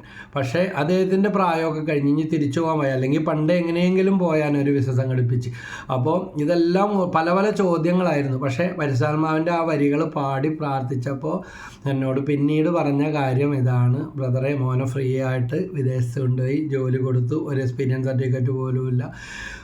ദൈവം പണയം വെച്ചതും കടം മേടിച്ചതും കടം വെച്ചതും ഒന്നൊന്നായിട്ട് തീർക്കാനുള്ള വഴികൾ ഒക്കെ തെളിയിച്ചു കൊടുത്തു. ഒത്തിരി അത്ഭുതങ്ങൾ, അടയാളങ്ങൾ ആ അന്നത്തെ ശുശ്രൂഷയ്ക്ക് ശേഷം ആത്മീയ മേഖലയിലും ഭൗതിക മേഖലയിലും ജീവിതത്തിൽ സംഭവിച്ചു കൊണ്ടിരിക്കുന്നുവെന്ന്. അപ്പോൾ പരിശുദ്ധാത്മാവാകുന്ന അഗ്നിയാൽ നമ്മളെ ജ്വലിപ്പിക്കണം. സഹനങ്ങളിലൂടെ നമ്മൾ കടന്നു പോകും. സ്വർണം അഗ്നിയിൽ ശോധന ചെയ്യപ്പെടുന്നു. സഹനത്തിൻ്റെ ചൂളയിൽ കർത്താവിന് സ്വീകാര്യരായ മനുഷ്യർ. അപ്പോൾ സഹനം കർത്താവിൻ്റെ അഗ്നിയാണ്. അത് നമ്മൾ ഉപേക്ഷിക്കുന്നതിൻ്റെ, കൈവിട്ട് കളഞ്ഞതിൻ്റെ ലക്ഷണമല്ല എന്ന് മനസ്സിലാക്കണം. അപ്പോൾ ഭൂമിയിൽ തീയാണ് ഞാൻ വന്നത്, അത് ഇതിനകം കത്തിജ്വലിച്ചിരുന്നെങ്കിൽ എന്ന്. തീ തീ തീ അഭിഷേകം, തീ തീ തീ അഭിഷേകം, തീ തീ തീ അഭിഷേകം, എന്തൊരാനന്ദം. തീ തീ തീ അഭിഷേകം, തീ തീ തീ അഭിഷേകം, തീ തീ തീ അഭിഷേകം, എന്തൊരാനന്ദം. അപ്പോൾ ഈ ഒരു വിഷയത്തെക്കുറിച്ച് വീഡിയോ ചെയ്യണമെന്ന് തോന്നിയത് ഈ ഏതാനും വചനങ്ങളും വാക്കുകളും ഇങ്ങനെ മനസ്സിൽ മുട്ടിപ്പായിട്ട് ബൈബിൾ തുറക്കുമ്പോൾ ഇതായിട്ട് റിലേറ്റഡ് ആയിട്ടുള്ള, നീ പോയി പറയും, ഇത് കാത്തിരിക്കുന്ന, ഞാൻ ഒരുക്കുന്ന ജനമുണ്ട്, അവർ കേട്ടും അടുത്ത, അല്ലെങ്കിൽ അവർക്കൊരു പുതുമ കൊടുക്കുന്ന ഈ വിഷയങ്ങൾ, ദൈവത്തിൻ്റെ വചനം നീ അവർക്ക് കൊടുക്കുന്ന ശക്തമായ പ്രേരണ ഉണ്ടായ നിമിഷം ഞാൻ അത് ഇന്നലെ തൊട്ടിങ്ങനെ കുറിച്ചു വെക്കാനും അതിനെക്കുറിച്ച് ഒത്തിരി ചിന്തിക്കാനും പല കാര്യങ്ങൾ ഇതിനിടയ്ക്ക് ഇന്നലെ വൈകുന്നേരം മുതൽ ഞാൻ ചെയ്തു. പക്ഷെ അതൊന്നും എൻ്റെ മനസ്സിൽ തങ്ങി നിൽക്കുന്നില്ല. അപ്പോൾ എൻ്റെ ഭാര്യ പറഞ്ഞു, എന്നാൽ അത് ചെയ്തോ, ആ വചനം പോസ്റ്റ് എന്ന് പറഞ്ഞ് അവൾ അപ്പുറത്തെ മുറിയിലേക്ക് പോയി. എന്നാൽ അത് ചെയ്തോ, കാരണം ദൈവം ഒരുക്കണല്ലേ എന്ന് പറഞ്ഞു. അപ്പോൾ ദൈവം ഒരുക്കുമ്പോൾ ദൈവം ചില കാര്യങ്ങളിങ്ങനെ അനുകൂലമാക്കി തരും. Price the Lord, hallelujah. അപ്പോൾ ഭൂമിയിൽ തീടാനാണ് ഞാൻ വന്നത്, അത് ഇതിനകം കത്തിജ്വലിച്ചിരുന്നെങ്കിൽ. നമുക്കറിയാം, തീ കത്തിജ്വലിക്കുന്നില്ല എങ്കിൽ എന്ത് സംഭവിക്കും? തീ കെട്ടുപോകും. അത് വിറകായാലും ഇങ്ങനെ തീ പിടിച്ചത് കത്തി വരുമ്പോൾ പുറത്തേക്ക് വരുമ്പോൾ ആ കൊള്ളികൾ ഇങ്ങനെ കയറ്റി അകത്തേക്ക് വെക്കും. ഇന്ന് വിറകടപ്പും ചിരട്ടടപ്പുകളൊന്നുമില്ല. പക്ഷെ ഞങ്ങളൊക്കെ അങ്ങനത്തെ കാര്യങ്ങൾ ഒത്തിരി ചെയ്തിട്ടുണ്ട്. അമ്മച്ചിനെ സഹായിക്കാനും ഞങ്ങളുടെ ജീവിതത്തിലുമൊക്കെ വിറകും ചിരട്ടയൊക്കെ വെച്ച് കത്തിക്കുന്നു. ഇന്നെല്ലാവരും ഗ്യാസിലേക്കും മറ്റ് അവസ്ഥകളിലേക്കൊക്കെ മാറി. അപ്പോൾ അത് കത്തി ഇറങ്ങിപ്പോകുമ്പോൾ ആ വിറക് കൊള്ളി തന്നെ കയറില്ല, നമ്മൾ ആരെങ്കിലും അത് കയറ്റി വെക്കണം. ഇതുപോലെ തന്നെയാണ് പരിശുദ്ധാത്മാവാകുന്ന അഗ്നി നമ്മളിലും നമ്മുടെ കുടുംബത്തിലും കത്തിജ്വലിക്കണമെങ്കിൽ കർത്താവിൻ്റെ വചനത്തിലും കൂദാശകളിലെല്ലാം, ഇപ്പോൾ വിശ്വകുർബാന ഒരു കൂദാശൻ, 7 പില്ലേഴ്സ് ഓഫ് ചർച്ച് എന്ന് പറയും. കത്തോലിക്ക സഭയിലൂടെ ദൈവം നമുക്ക് തരുന്ന ഈ 7 കൂദാശകൾ, കുമ്പസാരം അതിലൊന്നാണ്. വിവാഹം ഒരു കൂദാശയാണ്. അപ്പോൾ ഇങ്ങനെ ഈ കൂദാശകളിലൂടെ എല്ലാം, ദൈവവചനത്തിലൂടെ എല്ലാം വളരുവാനായിട്ട് നമുക്ക് സാധിക്കണം. ഹെബ്രായർക്കാർക്ക് വിശുദ്ധ പൗലോസ് എഴുതിയ ലേഖനത്തിൽ 12-ാമത്തെ അധ്യായത്തിൽ 29-ാമത്തെ വാക്യം, അങ്ങനെ ദൈവത്തിന് സ്വീകാര്യമായ ആരാധന ഭയഭക്തിയാദരങ്ങളോടെ സമർപ്പിക്കാം, കാരണം നമ്മുടെ ദൈവം ദഹിപ്പിക്കുന്ന അഗ്നിയാണ്. വീണ്ടും പറയാണ്, ദൈവം ദഹിപ്പിക്കുന്ന അഗ്നിയാണ്. അശുദ്ധമായതിനെ, പാപകരമായതിനെ, മ്ലേച്ഛമായതിനെ, ദൈവഹിതകരമല്ലാത്തതിനെ, തിന്മയായതിനെ, ക്ഷുദ്രത്തിനെ എല്ലാം ഈ അഗ്നി ദഹിപ്പിച്ച് കളയും. കാരണം ദൈവം ദഹിപ്പിക്കുന്ന അഗ്നിയാണ്. ഈ ദൈവത്തിൻ്റെ ദഹിപ്പിക്കുന്ന അഗ്നി പ്രവർത്തിക്കണമെങ്കിൽ നമ്മൾ എന്ത് ചെയ്യണമെന്ന്, ഇത് കേട്ടുകൊണ്ടിരിക്കുന്നവർ ആദ്യം പോലെ അക്ഷരന്മാരായിട്ടിരിക്കുന്ന കാര്യം ഇതാണ്: ദൈവത്തിന് സ്വീകാര്യമായ ആരാധന ഭയഭക്തി ആദരങ്ങളോടെ സമർപ്പിക്കാം. അതായത് ഞായറാഴ്ച കുർബാന എങ്കിലും മുടക്കരുത്, ദിവസവും കുർബാനയിൽ പങ്കെടുക്കാൻ പറ്റുമെങ്കിൽ അതിൽ പങ്കെടുക്കുക. അതുപോലെ കുടുംബ പ്രാർത്ഥന, ഇമ്പം വേണം, ഇമ്പമില്ലെങ്കിൽ എന്താണ്, ഭൂകമ്പം. അപ്പോൾ നമ്മുടെ കുടുംബങ്ങളെ വിശദീകരിക്കണം. അതുപോലെ കുടുംബങ്ങളിലുള്ളവരെ മാത്രമല്ല, വ്യക്തിപരമായ പ്രാർത്ഥന, സമയത്തിൻ്റെ ദശാംശം, സമ്പത്തിൻ്റെ ദശാംശം എന്നൊക്കെ പറയുന്നത്, പലരും ദശാംശം കൊടുക്കുന്നു. പക്ഷേ നമ്മുടെ സമയത്തിൻ്റെ ദശാംശം അത് വ്യക്തിപരമായ പ്രാർത്ഥനയിൽ ദൈവത്തിൻ്റെ കൂടെ ഇരിക്കണം. നമ്മുടെ മൊബൈൽ എത്ര വില കൂടിയതായാലും അത് ചാർജറുമായിട്ട് ഇലക്ട്രിസിറ്റിയുമായിട്ട് കണക്ട് ചെയ്യുന്നില്ല എങ്കിൽ അത് കുറേ സമയം കഴിയുമ്പോൾ അതിൻ്റെ ആ ചാർജൊക്കെ പോകും, അത് ഉപയോഗശൂന്യമായി തീരും. ഇത്രയും വില കൊടുത്തത് മേടിച്ചതാണ്, എന്നെ കൊണ്ടൊന്നും പറ്റത്തില്ല ഈ ചാർജിന് കൊണ്ടുപോയിടാൻ എന്ന് പറഞ്ഞാൽ അത് ചാർജ് പോയി കിടക്കും. എല്ലാവരും പിന്നെ ചാർജ് ചെയ്ത് കഴിയുമ്പോൾ പറയും, എന്താ ഇത് വിളിച്ചിട്ട് കിട്ടണില്ലല്ലോ. അപ്പോൾ പറയും ചാർജ് ഉണ്ടായില്ല. അപ്പോൾ ഫോണിൽ ചാർജ് ഇല്ല എന്നല്ല, ഫോണിൽ വിളിക്കാനുള്ള പൈസ ഇല്ല എന്നല്ല, അത് ചാർജ് ചെയ്തിടാൻ പറ്റിയില്ല, കറണ്ടിൽ കുത്തിയിട്ടുണ്ടായില്ല. ഇതുപോലെ തന്നെയാണ് നീതിസൂര്യനായ ആ ലോകത്തിൻ്റെ പ്രകാശമായ ദൈവത്തിൻ്റെ ശക്തിയായ യേശുവിലേക്ക് നമ്മളെ പ്രാർത്ഥനയാവുന്ന വയറിലൂടെ, വിശ്വാസമാവുന്ന ആ കേബിളിലൂടെ സ്വിച്ചുമായിട്ട് നമ്മൾ ബന്ധപ്പെടുത്തി ഇടണം. അപ്പോൾ ദൈവത്തിന് സ്വീകാര്യമായ ആരാധന, അതുപോലെ ജപമാല, കുരിശിൻ്റെ വഴി, കരുണക്കൊന്ത, ഇതെല്ലാം ഇതുപോലത്തെ കണക്ടറുകളാണ്, ദൈവമായിട്ട് നമ്മളെ ബന്ധപ്പെടുത്തും. കുറേ പേരൊക്കെ ചോദിക്കും, ഭയങ്കര ബുദ്ധിയാണ് അവർക്ക്, എന്തിനാ പ്രാർത്ഥിക്കണം, ദൈവത്തിന് എല്ലാം അറിയാൻ പാടില്ലേ? അങ്ങനെയെങ്കിൽ ദൈവത്തിന് യേശുവിൻ്റെ മനുഷ്യനായി അവതരിച്ച ദൈവം പോലും ഇതാ യേശു ലാസറിനെ ഉയർപ്പിക്കുന്നതിന് മുമ്പ് പ്രാർത്ഥിച്ചു, ശിഷ്യന്മാരെ തിരഞ്ഞെടുക്കുന്നതിന് മുമ്പ് പ്രാർത്ഥിച്ചു, കുരിശി കിടന്ന് പ്രാർത്ഥിച്ചു, രക്തം വിയർത്ത് ഗെത്സമനി പ്രാർത്ഥിച്ചു, അത്ഭുതം പ്രവർത്തിക്കുന്നതിന് മുമ്പ് പ്രാർത്ഥിച്ചു, ലാസറിനെ ഉയർപ്പിക്കുന്നതിന് മുമ്പ് പ്രാർത്ഥിച്ചു. യേശുവിൻ്റെ ജീവിതം മുഴുവൻ പ്രാർത്ഥനയായിരുന്നു. ശിഷ്യന്മാരിരുന്ന് ഉറങ്ങണുണ്ട്, പാവങ്ങൾ ഉറങ്ങിക്കോട്ടെ, ക്ഷീണിച്ചു പോയിട്ടാണെന്ന് പറഞ്ഞില്ല. അവരോട് പറഞ്ഞു പ്രലോഭനങ്ങളിൽ അകപ്പെടാതിരിക്കാൻ ഉണർന്നിരുന്ന് പ്രാർത്ഥിക്കും. വേറെ ചിലർ പറയും ദൈവത്തിന് എല്ലാം അറിയാൻ പാടില്ലല്ലേ, എന്തിനാ പ്രാർത്ഥിക്കണേന്ന് ചോദിക്കും. പക്ഷേ വചനം അറിയാഞ്ഞിട്ടാ. മാർക്കോസ് 12:24 വിശുദ്ധ ലിഖിതങ്ങളോ ദൈവത്തിൻ്റെ ശക്തിയോ അറിയാഞ്ഞിട്ടല്ലേ നിങ്ങൾക്ക് തെറ്റുപറ്റുന്നത്. കാരണം വചനത്തിൽ പറയുന്നുണ്ട്, മത്തായി 7:7, ചോദിപ്പിൻ നിങ്ങൾക്ക് ലഭിക്കും, അന്വേഷിപ്പിൻ നിങ്ങൾ കണ്ടെത്തും, മുട്ടുവിൻ നിങ്ങൾക്ക് തുറന്ന് കിട്ടും. അപ്പം ചോദിക്കണം, അന്വേഷിക്കണം, മുട്ടണം. മാർക്കോസ് 11:24 പറയുന്നത്, നിങ്ങൾ പ്രാർത്ഥിക്കുകയും യാചിക്കുകയും ചെയ്യുന്ന എന്തും ലഭിക്കുമെന്ന് വിശ്വസിക്കുവിൻ, നിങ്ങൾക്ക് ലഭിക്കണം. അപ്പോൾ പ്രാർത്ഥിച്ചാൽ മാത്രം പോരാ, അത് വിശ്വസിക്കണം. മത്തായി 21:22 പറയുന്നുണ്ട്, വിശ്വാസത്തോടെ പ്രാർത്ഥനയിൽ ആവശ്യപ്പെടുന്നതെല്ലാം നിങ്ങൾക്ക് ലഭിക്കും. നമ്മുടെ ഈ തീ എന്ന് പറഞ്ഞ ഈ വിഷയത്തിൽ പരിശുദ്ധാത്മാവിൻ്റെ അഗ്നി അതിൽ വരുന്ന കാര്യമല്ല എങ്കിലും കൂട്ടത്തിൽ ഇങ്ങനെയൊക്കെ ചിന്തിക്കുന്നവരുണ്ടാകാം. അവരുടെ തെറ്റിദ്ധാരണകൾ മാറുന്നതിന് വേണ്ടി ദൈവം പ്രചോദിപ്പിച്ചനുസരിച്ചാണ് ഒന്ന് അല്പം കൂടി മാറി ഈ കാര്യങ്ങളൊക്കെ ഷെയർ ചെയ്തത്. അപ്പോൾ ദൈവത്തിന് സ്വീകാര്യമായ ആരാധന ഭക്തിയാദരങ്ങളോടെ സമർപ്പിക്കാം. കാരണം നമ്മുടെ ദൈവം, നിങ്ങളുടെ ദൈവം, എൻ്റെ ദൈവം, നമ്മുടെ ദൈവം ദഹിപ്പിക്കുന്ന അഗ്നിയാണ്. പ്രൈസ്തലോ. മക്കളെ, തീക്കൊള്ളി കൊണ്ട് ചൊറിയല്ലേ, തീ കൊണ്ട് കളിക്കല്ലേ എന്ന് കാരണവന്മാർ പറയും അല്ലേ. അങ്ങനെ ഒരു ചൊല്ലുണ്ട്, തീക്കൊള്ളി കൊണ്ട് ചൊറിയല്ലേ എന്ന് പറയും. അതുകൊണ്ട് ദൈവം ദഹിപ്പിക്കുന്ന അഗ്നിയാണ്, ആളെ പിടിച്ച് വിഴുങ്ങുന്ന ആളാണെന്നല്ല പറയുന്നത്. അതുകൊണ്ട് ആ ദൈവത്തിന് അതിനനുസരിച്ചുള്ള മഹത്വവും പ്രതാപവും ഉണ്ട്. 1 തിമോത്തിയോസിൻ്റെ 1-ാമത്തെ അധ്യായം 2-ാമത്തെ ലേഖനത്തിലാണ്. തിമോത്തിയോസ് 1 ഉണ്ട്, 2 ഉണ്ട്. അപ്പോൾ 2-ാമത്തെ ലേഖനത്തിൽ 1-ാമത്തെ അധ്യായത്തിൽ 6-ാമത്തെ വാക്യത്തിൽ പറയുന്നുണ്ട്, എൻ്റെ കൈവപ്പിലൂടെ നിനക്ക് ലഭിച്ച ദൈവീക വരം വീണ്ടും ഉജ്ജ്വലിപ്പിക്കണമെന്ന് ഞാൻ നിന്നെ അനുസ്മരിപ്പിക്കുന്നു. പ്രൈസലോ. ഉജ്ജ്വലിപ്പിക്കണം. ബ്രദർ നേരത്തെ പറഞ്ഞില്ലേ, വിറക് കത്തി അത് പുറകോട്ട് ഇറങ്ങി പോകുമ്പോൾ അത് അടുപ്പിലേക്ക് അമ്മ കയറ്റി വെച്ചിട്ടുണ്ട് എന്ന്. അതുപോലെ കരിക്കട്ടയായിട്ട് ഇരുന്നിട്ട് കാര്യമില്ല. കരിക്കട്ട എന്ത് ചെയ്യണം, തീക്കട്ടയിലോട്ട് ഇട്ട് കൊടുക്കണം. കരിയായിട്ടിരുന്നാൽ അതിന് വിലയില്ല.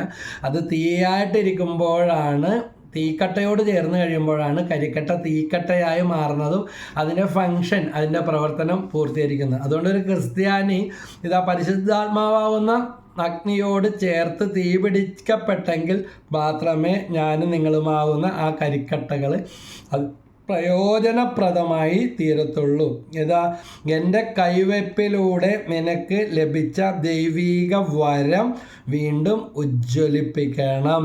ഇതാ കൈവപ്പ് ശുശ്രൂഷയെക്കുറിച്ച് കൂടി ഇവിടെ എന്തിനാണ് കൈവച്ച് പ്രാർത്ഥിക്കുന്നത്? തലയിൽ കൈവച്ച്. ഇവിടെ ധാരാളം പേര് വരാറുണ്ട് തലയിൽ കൈവച്ച് പ്രാർത്ഥിക്കുന്നത്. എൻ്റെ അപ്പച്ചനും കരിസ്മാറ്റിക് നവീകരണത്തിലേക്ക് വന്നപ്പോൾ 15 വർഷം എങ്ങനെയാണ് പ്രാർത്ഥിക്കേണ്ടത്, എന്താ പ്രാർത്ഥിക്കേണ്ടത് ഒന്നും അറിയാത്ത കാലഘട്ടങ്ങളുണ്ടായിരുന്നു. പ്രാർത്ഥനയുടെ ABCD അറിയത്തില്ല, സുവിശേഷം എന്താണ് ഏതാണെന്ന് പോലും അറിയത്തില്ല. അപ്പോൾ ജീവിത നവീകരണത്തിലേക്ക് വന്നപ്പോൾ ആളുകൾ വരും, നിങ്ങൾ രക്ഷപ്പെട്ട പോലെ ഞങ്ങൾക്കും രക്ഷപ്പെടണം, അല്ലെങ്കിൽ നിങ്ങൾ പ്രാർത്ഥിച്ച പോലെ ഞങ്ങൾക്കും പ്രാർത്ഥിക്കണം, ഞങ്ങൾക്ക് നിധി കിട്ടി എന്നൊക്കെ പറഞ്ഞാൽ എല്ലാവരും ദൈവം ഞങ്ങളുടെ ജീവിതം പഴയ തകർച്ചകളൊക്കെ മാറ്റി അടിമുടി എല്ലാ മേഖലയിലും ഒത്തിരി ഉയർച്ച. അപ്പോൾ ദൈവത്തോട് തന്നെ പ്രാർത്ഥിക്കാൻ തുടങ്ങി.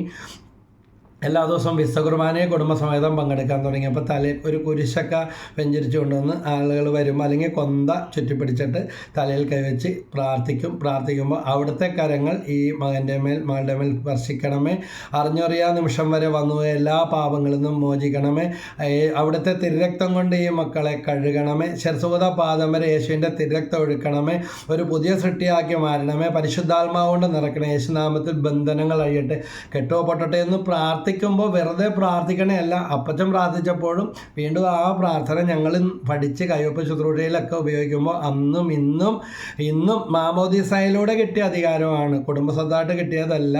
കാരണം മാമോദീസക്ക് പോകുമ്പോൾ അവിടെ ആ ബിരിയാണി കഴിക്കാൻ മാത്രം പോയാൽ പോരാ, പള്ളി കൊണ്ടുപോകുമ്പോൾ പോകുന്നവരുണ്ടാകാം കേട്ടോ, പോകുമ്പോൾ അതിൻ്റെ കൂടെ ഒന്ന് പോയാൽ അവിടെ നടക്കുന്ന ചടങ്ങ് പ്രാർത്ഥനകൾ ശ്രദ്ധിച്ച ദൈവവചനം കേൾക്കാൻ നിൻ്റെ കാതിനെയും ദൈവമഹത്വം കാണാൻ നിൻ്റെ കണ്ണിനെയും ദൈവവചനം പ്രവേശിക്കാൻ നിൻ്റെ അധരത്തെയും ദൈവ മഹത്വം നിറയാൻ അല്ലെങ്കിൽ മനസ്സിലാക്കാൻ നിൻ്റെ ബുദ്ധിയെ അവിടുന്ന് പ്രകാശിപ്പിക്കട്ടെ, ദൈവമഹത്വം ജീവിക്കാൻ നിൻ്റെ ശരീരത്തെ വിശദീകരിക്കട്ടെ എന്നും പറഞ്ഞ് ഓരോ അവയവങ്ങളിലും വൈദികം കുരിശടയാളം വരച്ച് ഒരു താക്കോൽ തരുന്നുണ്ട്. സുവിശേഷത്തിനനുസൃതമായിട്ട് ജീവിക്കാൻ, മറ്റൊരു സുവിശേഷമായി മറ്റൊരു ക്രിസ്തുവായി മാറാൻ ഓരോ ക്രിസ്ത്യാനിയെയും ആ യേശു ചെയ്ത ബന്ധിതർക്ക് മോചന, അടിച്ചമർത്തവരുടെ സ്വാതന്ത്ര്യം, അന്ധർക്ക് കാഴ്ച, ദരിദ്രർക്ക് സുവിശേഷം, അതിലേക്കാണ് വിളിക്കുന്നത്. വീണ്ടും മത്തായി 10:8 പറയുന്നുണ്ട്, രോഗികളെ സുഖപ്പെടുത്തുവിൻ. നിങ്ങൾ പോയി ചെയ്യ്, ആരുടെ നാമത്തിൽ? യേശുവിൻ്റെ നാമത്തിൽ. രോഗികളെ സുഖപ്പെടുത്തുവിൻ, പിശാചുക്കളെ ബഹിഷ്കരിക്കുവിൻ, കുഷ്ഠരോഗികളെ ശുദ്ധരാക്കുവിൻ, മരിച്ചവരെ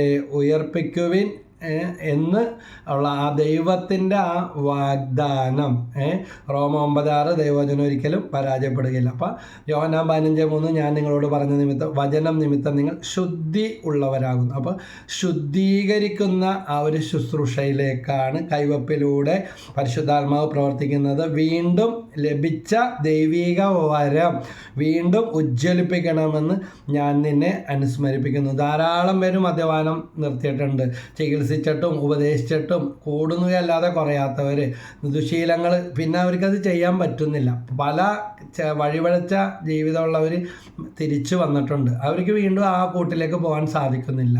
അല്ലെങ്കിൽ ഉത്തരവാദിത്വ ബോധമില്ലാത്തവർക്ക് ഇതാ തുടർച്ചയായ കൈവപ്പ് പ്രാർത്ഥനയും വചനശ്രവണം എല്ലാം കൗൺസിലിങ്ങും കുമ്പസാരം എല്ലാം വഴി കൂട്ടായ്മ വന്ന് വചനം കേൾക്കുന്ന വഴി അത്ഭുതകരമായ കുടുംബത്തിൽ ഒരാൾ വന്ന് വചനം, ചിലപ്പോൾ അനുകൂലമല്ല പ്രതികൂലമാണ്, വിടത്ത് പോലുമില്ല, എന്നാൽ ഒരാൾ വന്ന് വചനം കേൾക്കാൻ തുടങ്ങി. അങ്ങനെ കുടുംബം മൊത്തത്തിൽ കെട്ടഴിഞ്ഞ, മാനസാന്തരങ്ങൾ വന്ന, അത്ഭുതങ്ങൾ വന്ന, കടങ്ങൾ മാറിയ ഞങ്ങളുടെ അനുഭവം തന്നെ. ഇതുപോലെ കടന്നു വരുന്ന അനേകർക്ക് സംഭവിക്കുന്ന ഇത് തന്നെയാണെന്ന് ഇന്നും കണ്ടുപിടിക്കും. കാരണം ഇത് തീ പോലെയാണ്, കാട്ടുതീ പിടിച്ച ആ ഒരു പുൽപ്പടൽപ്പിൽ പിടിച്ചു, പക്ഷേ അത് കാറ്റടിക്കുമ്പോൾ ഇങ്ങനെ പിടിക്കും. ഇതുപോലെ പരിശുദ്ധാത്മാവാകുന്ന അഗ്നി ഒരാളിലൂടെ അല്ലെങ്കിൽ കൈവപ്പിലൂടെ വചനപ്രവേശനത്തിലൂടെ ഇപ്പോൾ ഈ വചനം കേട്ടുകൊണ്ടിരിക്കുന്ന പലരുടെയും ഹൃദയങ്ങളെ ചിലരൊക്കെ അസ്വസ്ഥമാകും.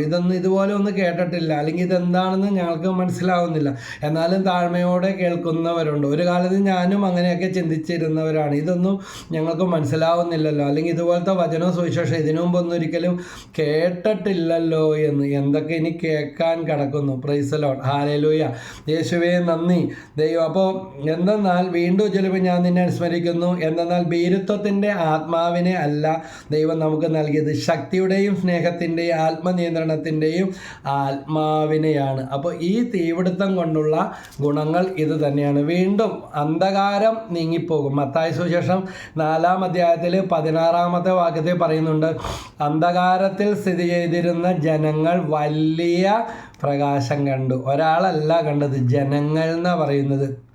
അത് ഇന്ന് ഞാനും നിങ്ങളുമാണ്. അന്ന് ഉള്ളവർക്ക് വേണ്ടി അന്ന് നൽകിയ യേശയ്യായുടെ പ്രവചനങ്ങൾ യേശു ജനിക്കുന്നതിന് 700 വർഷം മുമ്പ് പറഞ്ഞ കാര്യമാണ്. അപ്പോൾ അത് വീണ്ടും മത്തായി സുവിശേഷനിലൂടെ പറഞ്ഞു. ഇന്ന് ഷൈജു ബ്രദറിലൂടെ ഈ വചനം പറയുമ്പോൾ ഒരു കാര്യം കൂടി, ചിലർ അന്തോണി സുന്യാളൻ അല്ലെങ്കിൽ ഗിയോറി സുന്യാളൻ, ഫ്രാൻസിവർ പുണ്യാളൻ, സെബസ്ത്യാനോസ് പുണ്യാളൻ അവർ ബൈബിളിലല്ലല്ലോ എവിടെയുള്ളതെന്ന് ചോദിച്ച് കൊടുക്കാനാണ് ഉദ്ദേശിച്ചു വരുന്നത്. കാരണം ബൈബിൾ അച്ചടിച്ചതിന് ശേഷം ബൈബിള് ഉൽപ്പത്തി മുതൽ വെളിപാട് വരെയാണ്, നിയമവും പ്രവാചകന്മാരും അവിടം വരെയാണ്. അപ്പോൾ അതിനുശേഷം എന്നെ നിങ്ങളെ പോലെ ജീവിച്ചവരാണ്. അപ്പോൾ അതൊക്കെ ബൈബിളിൽ തന്നെ എങ്ങനെയാണ് അവരുടേതായ ധാരാളം ചരിത്ര പുസ്തകങ്ങളും കഥകളും സംഭവങ്ങളും എല്ലാം തിരുസഭ മറ്റ് പുസ്തകങ്ങളായിട്ട് നമുക്ക് വിസ ഡോൺ ബോസ്കോ, വിസ അന്തോനീസ്, വിസ അൽഫോൺസാമ, വിസ ചവറക്കുര്യാക്കോസ് അച്ഛൻ, വിസ ഫ്രാൻസിസ് അസീസി, ദേവദാസൻ ദിയോവിനച്ഛൻ, ഇങ്ങനെ വിസ വിൻസെൻ്റ് പോള്, വാഴ്ത്തപ്പെട്ട ഫ്രെഡറിക്കോസാനാമ്, ഇങ്ങനെ ഒത്തിരി പേരുണ്ട്. എണ്ണിയാൽ തീരാത്തത്ര ഉണ്ട്. സുവിശേഷം ജീവിച്ചവരാണ്. മത്തായി, മാർക്കോസ്, ലൂക്കോസ്, അങ്ങനെ 4 സുവിശേഷം എന്ന് പറയും. 5ാമത്തെ സുവിശേഷമായിട്ട് അവരൊക്കെ മാറിയെങ്കിൽ അതുപോലെ ഞാനും നിങ്ങളും മാറണം. അപ്പം 4 സുവിശേഷമാണ് നമുക്കുള്ളത്. അതുകൊണ്ടാണ് ബൈബിളിൽ ഇല്ലാത്തത്. അവർ നമുക്കൊക്കെ നൂറ്റാണ്ടുകൾക്ക് മുമ്പും അടുത്ത കാലങ്ങളിലൊക്കെ ജീവിച്ചവരാണ്. അത് ബൈബിളിൽ വരണമെന്ന് പറയുന്നത് ബാലിശമല്ലേ. അതുകൊണ്ട് ചിലരെ കൊടുക്കാനും തെറ്റിദ്ധരിപ്പിക്കാനും ചിലരൊക്കെ അവിടെ ഇവിടെ നിന്ന് വചനം കേൾക്കാൻ പോകുമ്പോൾ ഇങ്ങനത്തെ അബദ്ധങ്ങളിലൊക്കെ പെടാറുണ്ട്. അപ്പോൾ മത്തായി 4:16 വരുന്നു. നമ്മുടെ വിഷയം അതല്ല. Fire of the Lord, anoint the power, anoint the fire, almighty Lord Jesus. ആഗ്നിയെക്കുറിച്ചാണ് പറയുന്നത്. മത്തായി 4:16 അന്ധകാരത്തിൽ സ്ഥിതി ചെയ്തിരുന്ന ജനങ്ങൾ വലിയ പ്രകാശം കണ്ടു. ഇത് വേറെ ചെറിയ വാക്കിൽ പറഞ്ഞു തീരുന്നതല്ല, വലിയ പ്രകാശം കണ്ടു. മരണത്തിൻ്റെ മേഖലയിലും നിഴലിലും വസിച്ചിരുന്നവർക്കായി ഒരു ദീപ്തി, ഒരു ഉദയസൂര്യൻ തന്നെ ഉദയം ചെയ്തു. ഇപ്പം സൂര്യൻ, ഹൈഡ്രജൻ കത്തി, ഹീലിയം എന്ന് പറഞ്ഞ പദാർത്ഥമാണ് സൂര്യനിൽ ഇങ്ങനെ കത്തി എന്നിട്ട് കത്തിയിട്ടും തീരാത്തത് എന്താ? അതാണ് നമുക്കൊക്കെ മനസ്സിലാക്കാൻ പറ്റാത്ത ഒരുപാട് രഹസ്യങ്ങൾ ഈ പ്രപഞ്ചത്തിലുണ്ട്. സൂര്യൻ കത്തിജ്വലിച്ചുകൊണ്ട് നിൽക്കുകയാണ്, ഭൂമി അതിന് ചുറ്റും ചുറ്റിക്കൊണ്ടിരിക്കുക. നമ്മൾ വിചാരിക്കും സൂര്യനാണ് നമ്മളെ ചുറ്റിക്കൊണ്ടിരിക്കുന്നത്, ഭൂമി അതിന് ചുറ്റും ചുറ്റിക്കൊണ്ടിരിക്കുകയാണ്. അതാണ് വിലാപം 3:22 പറയുന്നത്, കർത്താവിൻ്റെ സ്നേഹം ഒരിക്കലും അസ്തമിക്കുന്നില്ല, ഓരോ പ്രഭാതത്തിലും അത് പുതിയതാണ്. ഇതാ നമ്മൾ സൂര്യ ഉദയം അസ്തമയം എന്ന് പറയും. പക്ഷെ സൂര്യൻ അവിടെ തന്നെ നിൽക്കുകയാണ്, ഭൂമിയാണ് ഇങ്ങനെ സൂര്യന് ചുറ്റും കറങ്ങിക്കൊണ്ടിരിക്കുന്നത് കൊണ്ട് ഉദയാസ്തമയങ്ങൾ വരുന്നത്. ഭൂമി ഈ വശത്ത് വരുമ്പോൾ അസ്തമയമാണെങ്കിൽ ഈ വശത്ത് വരുമ്പോൾ ഉദയമാണ് വരുന്നത്. അപ്പോൾ ഇതുപോലെ സൂര്യൻ കത്തിജ്വലിച്ചുകൊണ്ടിരിക്കുക. ഇതുപോലെ തന്നെയാണ് അന്ധകാരത്തിൽ സ്ഥിതി ചെയ്യുന്ന ജനങ്ങൾ, അതായത് വചനം സ്വീകരിക്കുമ്പോൾ, യേശുവിനെ രക്ഷകനും നാഥനുമായിട്ട് സ്വീകരിക്കുമ്പോൾ എന്ത് സംഭവിക്കും? വലിയ പ്രകാശം കാണാൻ ഇടയാകും. ഇതുവരെ ഇരുളടഞ്ഞ് കിടന്ന മേഖലകൾ. അതുകൊണ്ടാണ് യെശയ്യാ 45:3 പറയുന്നു, ഇസ്രായേലെ നിന്നെ പേര് ചൊല്ലി വിളിക്കുന്ന നിന്റെ ദൈവമായ കർത്താവ് ഞാനാണെന്ന് അറിയേണ്ടതിന് അന്ധകാരത്തിൽ ഇരിക്കുന്ന നിധികൾ, അവിടെയും പറയുന്നത് തന്നെ, രഹസ്യത്തിൽ ഇരിക്കുന്ന ധനശേഖരവും നിനക്ക് വെളിപ്പെടുത്തി തരും. അന്ധകാരത്തിൽ എന്ത് വരും? വെളിച്ചം വരും. ദൈവം കൂടെ നടക്കാൻ തുടങ്ങുമ്പോൾ, ദൈവം കൊണ്ട് നടക്കാൻ വേണ്ടി തുടങ്ങുമ്പോൾ വെളിച്ചത്തിൻ്റെ വഴികളിൽ കൂടെ നമ്മളെ കൊണ്ടുപോകാൻ തുടങ്ങും. Price the Lord, hallelujah. യേശുവേ നന്ദി, യേശുവേ സ്തുതി. മരണത്തിൻ്റെ നിഴൽ വീണ താഴ്വരയിലൂടെയാണ് 23-ാം സങ്കീർത്തനം ഞാൻ നടക്കുന്നതെങ്കിലും അവിടെ നിന്ന് കൂടെയുള്ളതിനാൽ ഞാൻ അനർത്ഥവും ഭയപ്പെടുകയില്ല. കാരണം എല്ലായിടത്തും കർത്താവിൻ്റെ വലിയ പ്രകാശം എനിക്കും നിങ്ങൾക്കും കിട്ടിക്കൊണ്ടിരിക്കുകയാണ്. അപ്പോൾ അവർക്ക് ഒരു വലിയ ദീപ്തി ഉദയം ചെയ്തു എന്നാണ് ദൈവത്തിൻ്റെ വചനം എനിക്കും നിങ്ങൾക്കും പറഞ്ഞു തരുന്നത്. ഹല്ലേലൂയ. വീണ്ടും യെശയ്യാ പ്രവചനത്തിൽ 9-ാമത്തെ അധ്യായത്തിൽ 1 മുതൽ 5 വരെയുള്ള വാക്യങ്ങൾ, വിറകുപോലെ അഗ്നിയിൽ ദഹിക്കുമെന്ന് ഈ അഗ്നിയെക്കുറിച്ച് പറയുകയാണ്. യെശയ്യാ പ്രവചനം 9:1 മുതൽ, എന്നാൽ ദുഃഖത്തിലാണ്ടുപോയവരുടെ അന്ധകാരം നീങ്ങിപ്പോകും. ആദ്യകാലങ്ങളിൽ സെബൂലൂണിൻ്റെയും നഫ്താലിയുടെയും ദേശങ്ങളെ അവിടുന്ന് നിന്ദനത്തിന് ഇരയാക്കി. എന്നാൽ അവസാന നാളുകളിൽ സമുദ്രത്തിലേക്കുള്ള ജലപാതയെ ജോർദാനക്കരെയുള്ള ദേശത്തെ ജനങ്ങളുടെ ഗലീലയെ അവിടുന്ന് മഹത്വപൂർണ്ണമാക്കും. Praise the Lord. ഹല്ലേലൂയ. അന്ധകാരത്തിൽ കഴിഞ്ഞ ജനം മഹത്തമായ ഒരു പ്രകാശം കണ്ടു. മത്തായി സുവിശേഷത്തിൽ കേട്ട അതേ കാര്യം തന്നെയാണ്. നൂറ്റാണ്ടുകൾക്ക് മുമ്പ് മത്തായി സുവിശേഷം എഴുതുന്നതിന് മുമ്പ് യേശയ്യാ പ്രവാചകനിലൂടെ അരുളി ചെയ്ത കാര്യങ്ങളാണ്. അപ്പോൾ സുവിശേഷം ആ പഴയ നിയമമായിട്ട് കണക്റ്റഡ് ആണ്. കൂരിരുട്ടിൻ്റെ ദേശത്ത് വസിച്ചിരുന്നവരുടെ മേൽ പ്രകാശം ഉദിച്ചു. കൂരിരുട്ടാണെങ്കിൽ പോലും ഇതാ യേശുവാകുന്ന നീതി സൂര്യനിലൂടെ എത്ര അന്ധകാരത്തിലും പാപത്തിലും അനീതിയിലും അധർമ്മത്തിലും വിഷമിക്കുന്ന കെട്ടുപിണഞ്ഞ് കിടക്കുന്ന അവസ്ഥയാണോ അവിടെ കൂരിരുട്ടിൻ്റെ ദേശത്ത് വസിച്ചിരുന്നവരുടെ മേൽ പ്രകാശം ഉദിച്ചു. Price the Lord. ഉദിച്ചു. വിശ്വസിച്ച് പ്രാർത്ഥിക്കുക. ഹല്ലേലൂയ. അങ്ങ് ജനത്തെ വർദ്ധിപ്പിച്ചു. അവർക്ക് അത്യധികമായ ആനന്ദം നൽകി. ആനന്ദമല്ല, സന്തോഷമല്ല, ആനന്ദമല്ല, അത്യധികമായ ആനന്ദം. അളവില്ലാത്ത, വർണ്ണിക്കാൻ പറ്റാത്ത ആനന്ദമാണ് യേശു ഒരാളുടെ ജീവിതത്തിൽ, ഒരു കുടുംബത്തിൽ യേശു ഇടപെടുമ്പോൾ കിട്ടുന്നത്. വിളവെടുപ്പിൽ സന്തോഷിക്കുന്നവരെ പോലെയും കവർച്ച വസ്തു പങ്കുവെക്കുമ്പോൾ ആനന്ദിക്കുന്നവരെ പോലെയും അവർ അങ്ങയുടെ മുമ്പിൽ ആഹ്ലാദിക്കുന്നു. ഈ കഴിഞ്ഞ ഒരാഴ്ചയായിട്ട് തോരാത്ത മഴയാണ്. ഇന്നൊരു അല്പശമനമുണ്ട്. ഇന്ന് രാത്രി എങ്ങനെയാണെന്ന് അറിയത്തില്ല. ഈ പ്രാവശ്യം ജൂൺ ആകുന്നതിന് മുമ്പ്, ഇപ്പോൾ മെയ് മാസം 31-ാം തീയതിയാണ് ഞാൻ ഈ വചനം പോസ്റ്റ് ചെയ്യുന്നത്. അപ്പോൾ ശക്തമായ മഴ മൂത്ത ഈ ദിവസങ്ങളിൽ രാത്രിയിൽ ഒരു ദിവസം കരണ്ട് പോയി. എപ്പോഴോ നേരത്തെ പോയതാണ്. ഒരു 4-5 മണിക്കൂറൊക്കെ ഇവിടെ ഇൻവെർട്ടറിൽ ബാറ്ററിയിൽ പിടിച്ച് നിൽക്കാൻ പറ്റും. ദൈവം അങ്ങനെ ഒരു അനുഗ്രഹം തന്നിട്ടുണ്ട്. അതിന് ദൈവത്തിന് നന്ദി പറയുകയാണ്. പക്ഷേ അതും കഴിഞ്ഞ് പിന്നെ ഒരു 2 മണി എന്തോ ആയി കാണും വെളുപ്പിന്. കാരണം ചൂടില്ലാതെ മഴക്കാലമാണെങ്കിലും ഒരു ചൂടിൻ്റെ ഒരു അസ്വസ്ഥത തുടങ്ങി. അപ്പോൾ നമുക്കിങ്ങനെയാണ്, മഴയാണ് തണുപ്പാണെങ്കിൽ പോലും ഫാൻ AC ഒക്കെ ഇട്ട് കിടക്കുന്നവരാണ് നമ്മൾ. അപ്പോൾ ചൂടും അസ്വസ്ഥതയും തുടങ്ങി. പക്ഷേ വെട്ടിയിട്ടാൽ പോലും അറിയില്ലെന്നും പറഞ്ഞ് എൻ്റെ ജീവിത പങ്കാളി കിടന്ന് നല്ല ഉറക്കമാണ്. അത് ഞാൻ എഴുന്നേറ്റ് പോയി നോക്കി, വാതിലൊക്കെ തുറന്ന് നോക്കിയപ്പോൾ വഴിയിലൊന്നും ലൈറ്റില്ല, എങ്ങും ഒരു ലൈറ്റ് കാണുന്നില്ല. കരണ്ട് പോയതാണ് ണെന്ന് മനസ്സിലായി. ഏതാണ്ട് അവിടെ ഇവിടെയൊക്കെ ആളുകൾ പാതിരാത്രി 2 മണിക്കാണെങ്കിലും ഒരു നിശബ്ദതയെ വെച്ചുകൊണ്ട് ചെറിയ ചുമയും അനക്കവും വാലും ഉറക്കുന്ന, കാരണം കറണ്ടില്ലാതെ ഇപ്പോൾ എത്ര നേരം പിടിച്ചു നിൽക്കും. അപ്പോൾ അവർക്കൊക്കെ, നമുക്ക് 4-5 മണിക്കൂർ ഇൻവെർട്ടറിലെങ്കിലും ഓടി 5 മണിക്കൂർ, പക്ഷേ അവർ അതിനു മുമ്പേ വിഷമിക്കുന്നവരാണ്. അങ്ങനെ ഒരു 3:30-4 മണിയായപ്പോൾ കരണ്ട് വന്നപ്പോൾ വീണ്ടും വന്ന് കിടന്നു.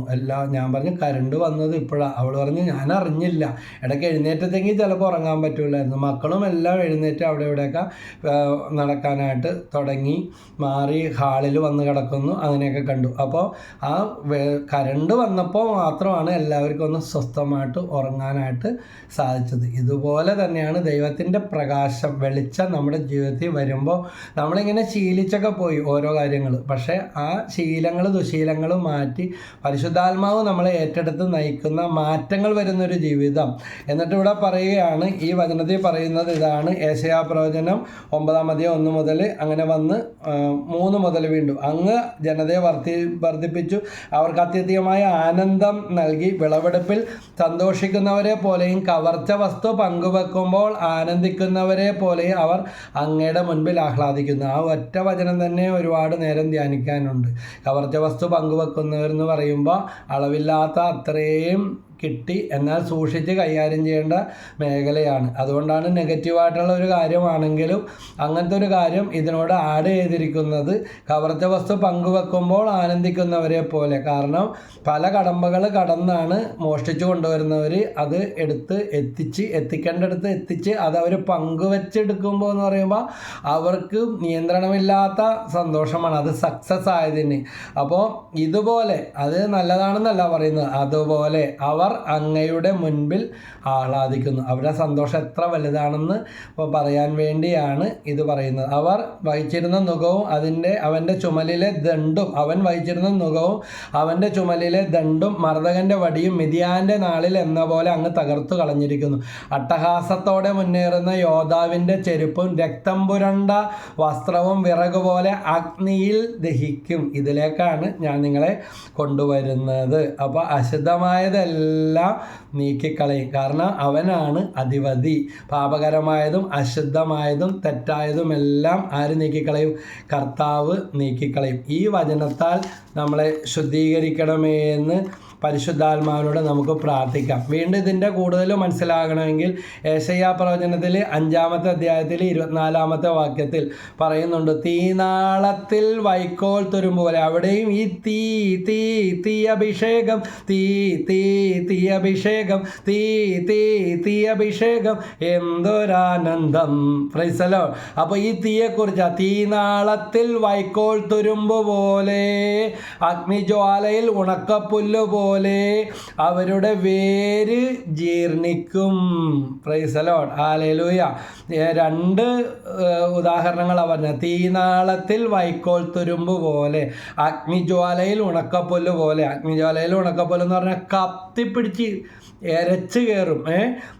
അവരുടെ വേര് ജീർണിക്കും. അവരുടെ പുഷ്പങ്ങൾ പൊടി പോലെ പറന്നു എന്ന് പറഞ്ഞാൽ അനീതിയിലുണ്ടാക്കാം, കട്ടും പറിച്ചുണ്ടാക്കിയാലേ നിലനിൽക്കുള്ളൂ, നേരായ വഴി ജീവിച്ചിട്ട് കാര്യമില്ല, കൈക്കൂലി, കരിഞ്ചന്ത, കള്ളത്രാസ്. 23-ാമത്തെ വാക്യം വായിച്ചാൽ അത് മനസ്സിലാകും.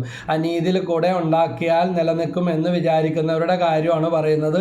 എല്ലാം ഉണ്ടാക്കി കൂട്ടി വെച്ചേക്കുമ്പോഴേക്കും പുല്ലിൻ്റെ കെട്ടിൽ അല്ലെങ്കിൽ പുൽപ്പരപ്പിൽ തീ പിടിച്ച അവസാനം അവിടെ നിന്ന് ആരംഭിച്ച് എവിടെ നിൽക്കുമെന്ന് ഒരു പിടിയും, കിടത്തിയാൽ പോലും കിടത്തില്ല. തീ മാത്രമല്ല, നിങ്ങൾ ശ്രദ്ധിച്ചിട്ടുണ്ടാവുക, ഈ വൈക്കോൽ തുരുമ്പിൽ തീ പിടിച്ചു കഴിഞ്ഞാൽ അസഹ്യമായ പുകയും, ആ പരിസരത്ത് അടുക്കാൻ പറ്റില്ല. അത് അടുക്കാൻ പോലും. തീ മാത്രമല്ല, തീയും അസഹ്യമായ പുകയും, തീയുടെ ചൂടും പുകച്ചുരുളുകളും ആയിരിക്കും. ഇതുപോലെ തന്നെയാണ് അനീതി വഴി അല്ലെങ്കിൽ കൈക്കൂലി, കരിഞ്ചന്ത, കള്ളത്രാസ് ഇവയിലൂടെ കടന്നു വരുന്നത്.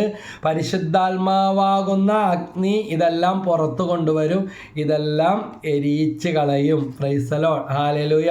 അതുകൊണ്ട് നമ്മുടെ കുടുംബത്തെ, തലമുറകളെ ദൈവമേ നാശത്തിന് വിട്ടുകൊടുക്കാതെ പരിശുദ്ധാത്മാവാകുന്ന അഗ്നിയാൽ ഞങ്ങൾക്ക് മാനസാന്തരത്തിൻ്റെ അനുഭവം തന്ന് ഞങ്ങളെ ജ്വലിപ്പിക്കണമേ, ഞങ്ങളെ ശുദ്ധീകരിക്കണമേ, പരിഹാരം ചെയ്ത് ജീവിക്കാനുള്ള കൃപ തരണമേ. വീണ്ടും അപ്പസ്തോല പ്രവർത്തനത്തിൽ 19-ാമത്തെ അധ്യായത്തിൽ 19-20 വാക്യത്തിൽ പറയുന്നുണ്ട്, ക്ഷുദ്രപ്രയോഗം നടത്തിയിരുന്ന അനേകം ആളുകൾ തങ്ങളുടെ ഗ്രന്ഥച്ചുരുളുകൾ കൊണ്ടുവന്ന് എല്ലാവരും കാണെ അഗ്നിക്കിരയാക്കി. അതും അഗ്നിക്കിരയാക്കി. വിശുദ്ധ ഗ്രന്ഥത്തിൽ ഒരുപാട് ഇങ്ങനെ തലങ്ങും ബലങ്ങും ഈ അഗ്നിയെക്കുറിച്ച് പറയുന്നുണ്ട്.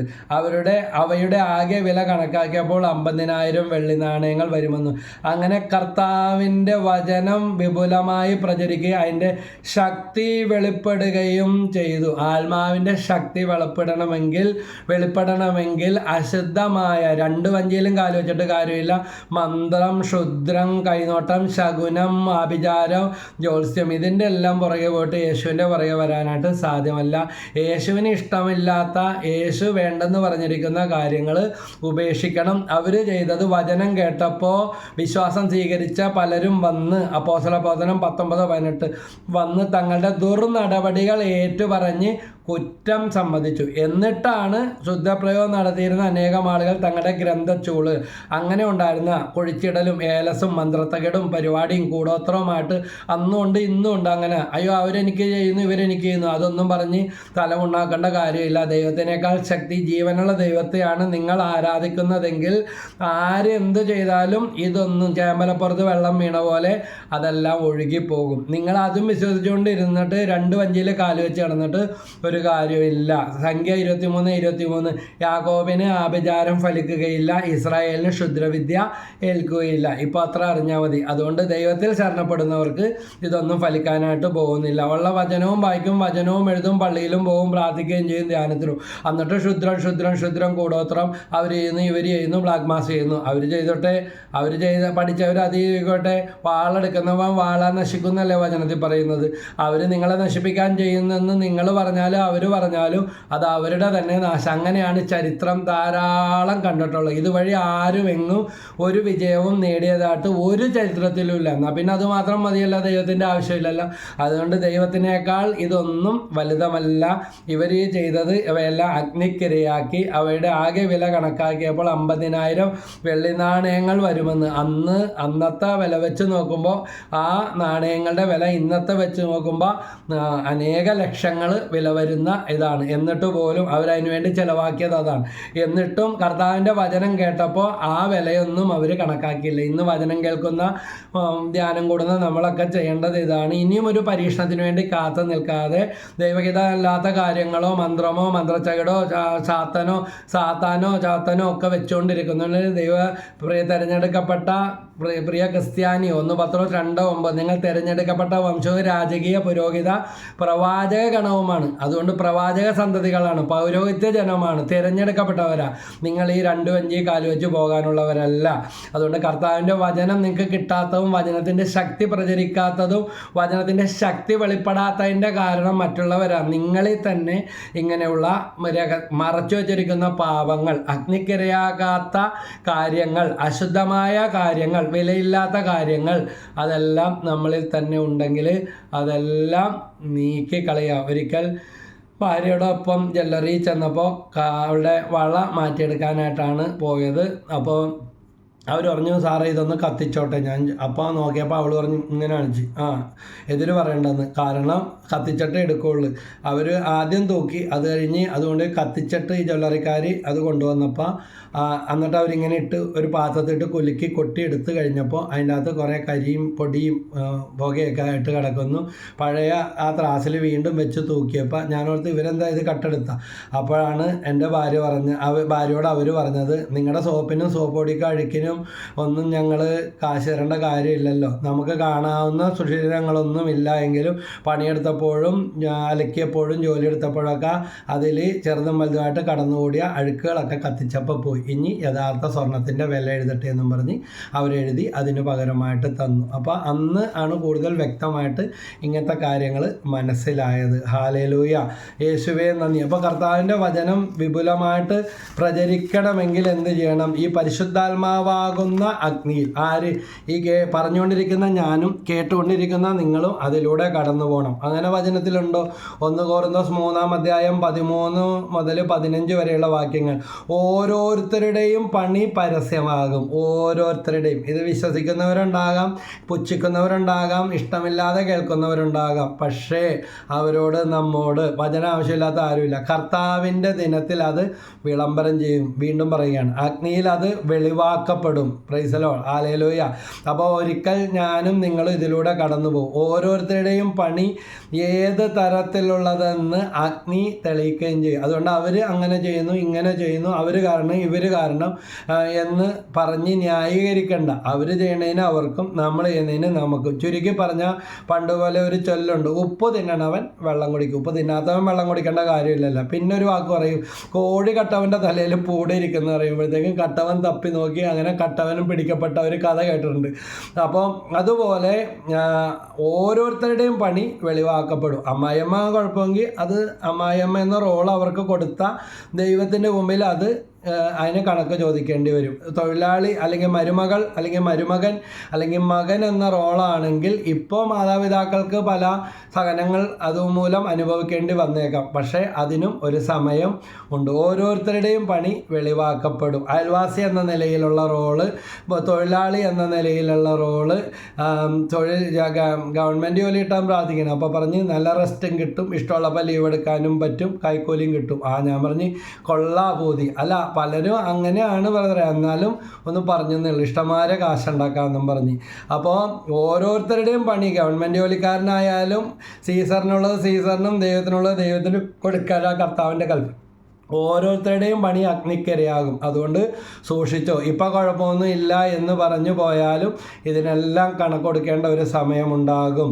അപ്പോൾ ഭർത്താവ് ഇങ്ങനെ അല്ലെങ്കിൽ ഭാര്യ ഇങ്ങനെ ആയതുകൊണ്ട് ഞാൻ അങ്ങനെ ചെയ്തു, ഒരാളൊരു തെറ്റ് ചെയ്തെന്നും പറഞ്ഞിട്ട് അതിനേക്കാൾ വലിയ തെറ്റ് ചെയ്ത് ന്യായീകരിക്കാമെന്നോ പിടിച്ചു വെക്കാമെന്നുണ്ടോ? ഒരിക്കലുമില്ല. ആര് എങ്ങനെയും ആട്ടെ, ഓരോരുത്തരും സത്യത്തിലും നീതിയിലും ജീവിക്കുക. അപ്പോൾ വചനം പറയുന്നത് 1 Corinthians 3:13-15 ഓരോരുത്തരുടെയും പണി പരസ്യമാകും, കർത്താവിൻ്റെ ദിനത്തിൽ അത് വിളംബരം ചെയ്യും. ഇപ്പോഴൊന്നും കുഴപ്പമില്ലാതെ പോകണമെന്ന് വിചാരിച്ചാലും അതിനൊരു സമയമുണ്ട്. അത് ഉറപ്പുള്ള കാര്യമോ? 5ാം ക്ലാസ്സിൽ പഠിച്ചുകൊണ്ടിരിക്കുന്ന കൊച്ചു കാലങ്ങളോളം 5ാം ക്ലാസ്സിൽ തന്നെ പഠിച്ചുകൊണ്ടിരിക്കില്ല. അതിനൊരു പരീക്ഷ ഉണ്ട്. ആ പരീക്ഷയ്ക്ക് തോറ്റുപോയാലും വീണ്ടും ഒരു റീടെസ്റ്റ് ഉണ്ട്. അപ്പോൾ അതുപോലെ തന്നെ അഗ്നിയിൽ അത് വെളിവാക്കപ്പെടും. ഓരോരുത്തരുടെയും പണി ഏത് തരത്തിലുള്ളതെന്ന് ഇവിടെ റിഹേഴ്സലും ട്രയലൊന്നും ഇല്ലട്ടാ. ഒരിക്കൽ കടന്നുപോയാൽ കടന്നുപോയത് തന്നെ. അഗ്നി തെളിയിക്കുകയും ചെയ്യും. ആരുടെ പണി നിലനിൽക്കുന്നുവോ അവൻ സമ്മാനിതനാകും. ആരുടെ പണി അഗ്നിക്കിരയാകുന്നുവോ അവൻ നഷ്ടം സഹിക്കേണ്ടി വരും. ഈ ഇത്രയും വർഷം ജീവിച്ചിട്ട്, ഇത്രയും വചനം പഠിച്ചിട്ട്, അല്ലെങ്കിൽ ഇത്രയും വർഷം കടന്നു പോയിട്ട് ആളുകളൊക്കെ നല്ല പൊള്ളയെന്ന് വിചാരിച്ചിട്ട് അവസാനം നഷ്ടം സഹിക്കേണ്ടി വരുന്ന അവസ്ഥ ഫാദർ ബോബി ജോസ് കപ്പുച്ചിൻ അച്ഛൻ്റെ ഒരു പുസ്തകത്തിൽ വായിച്ച ഇതാണ്. ഇതാ സ്വർഗത്തിൽ ചെല്ലുമ്പോഴുള്ള കാര്യത്തെക്കുറിച്ച്. അവിടെ ചെല്ലുമ്പോൾ നമ്മളെ ആശ്ചര്യപ്പെടുത്തുന്ന കാര്യം, ഇവരെന്താ ഇവിടെ, അവരെന്താ അവിടെ എന്ന് അന്ന് മൂക്കത്ത് വിരൽ വെച്ച് പോകും. കാരണം എന്താ? നമ്മൾ വിചാരിച്ച പലരെയും അവിടെ കാണില്ല, വിചാരിക്കാത്ത പലരെയും അവിടെ കാണും. സ്വർഗത്തിലായാലും നരകത്തിലായാലും ഉള്ള കാര്യം ഇതാ. അതുകൊണ്ട് ആളുകളെ പൊടിയിട്ടിട്ടോ ഒരു കാര്യമില്ല. സ്വന്തം മനസാക്ഷിയുടെ മുമ്പിലും ദൈവത്തിൻ്റെ മുമ്പിലും സത്യസന്ധമായിട്ട് നമുക്ക് ജീവിക്കാം. അപ്പോൾ എങ്കിലും അഗ്നിയിലൂടെ എന്ന വണ്ണം അവർ രക്ഷ പ്രാപിക്കും. അപ്പോൾ പരിശുദ്ധാത്മാവാകുന്ന ഈ അഗ്നിയിലൂടെ ഞാനും നിങ്ങളും കടന്നു പോകണം. റോമാലേഖനം 12-ാം അധ്യായത്തിൽ പറയുന്നുണ്ട്.